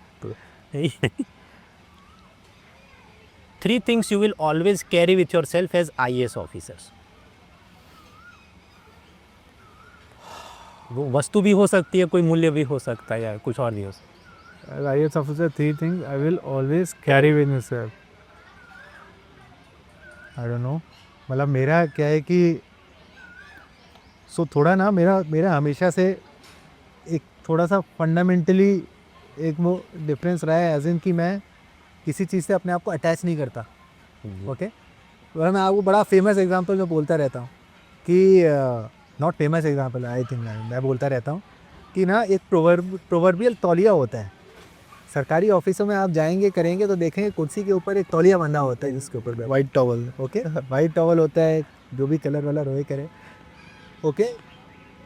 हालांकि इसलिए हमेशा वो सटायरिकल उसमें यूज होता है, but I think that also signifies कि आपके और कुर्सी के बीच में डिस्टेंस रहना चाहिए, है ना, कि आपको कभी कुर्सी का लगाव नहीं होना चाहिए। कुर्सी तो क्षणिक है, मैं यहाँ अभी लगा हुआ हो सकता है ये इंटरव्यू ख़त्म होने से पहले यहाँ से चला जाऊँ, अभी कुर्सी क्षणिक होती है, ओके। तो कभी जो कुर्सी का कोई लगाव नहीं रखना करना चाहिए। ये सारी चीज़ें जो हैं, मतलब इन सब का कोई लगाव नहीं रखना चाहिए। पावर से हमेशा एक डिस्टेंस थोड़ा सा बना के रखना चाहिए। यदि आपको अपने जीवन की सैनिटी चाहिए, जीवन की जो छोटी छोटी चीज़ें उनको एंजॉय करना। आपका मैं मेरा क्रिकेट एंजॉय करता हूँ, मैं सच्ची बता रहा हूँ आपको कि जिस हफ्ते मैं अच्छा खेल लेता हूँ वो पूरा हफ्ता मैं यही सोचता रहता हूँ कि देखो वो मैंने कितना अच्छा शॉट मारा, वो मैं कितना अच्छा खेला करा। और जिस हफ्ते मैं जल्दी आउट हो जाता हूँ उसे पूरे हफ्ते मेरा यही रहता है, अरे कैसे आउट, ये तो ये शॉट खेल लिया। जीवन बेसिकली जीवन में आपको जो छोटी छोटी चीज़ें हैं, राइट, छोटी छोटी जो आपकी जर्नी है उसके अंदर ही रहना करना चाहिए। बाकी लार्जर चीज़ें अपने आप होती करती रहती हैं, उनसे कभी दिल नहीं जोड़ना चाहिए। नहीं तो फिर आपके सामने ये सारे डिलेमाज आएंगे, है ना, जो होते हैं, जो प्रेशर होता है, जो डिलेमा होते करते हैं, वो तब आने लग जाएंगे जब आप अपनी कुर्सी से जुड़ाव रखने लगेंगे। डॉक्टर साहब, ऐसी कौन सी 3 चीज़ें आप आईएएस ऑफिसर के रूप में हमेशा कैरी करेंगे? वस्तु भी हो सकती है, मूल्य भी हो सकता है कुछ।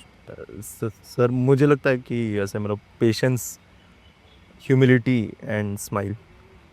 2 all India rank 1 IAS officers के साथ बहुत पॉजिटिव चर्चा हुई, और ना सिर्फ कोई कॉम्पिटिटिव एग्ज़ाम की तैयारी के छोटे दायरे में जीवन को कैसे जीना चाहिए, करियर को कैसे परस्यू करें, फैमिली लाइफ, पर्सनल लाइफ कैसे बैलेंस करें, बहुत गहरी बातें सर ने की। और आईएएस ऑफिसर की अपने दिमाग में जो भूमिका होती है सर, उससे काफ़ी विपरीत तो मैं नहीं कहूँगा, पर उससे बहुत बेहतर।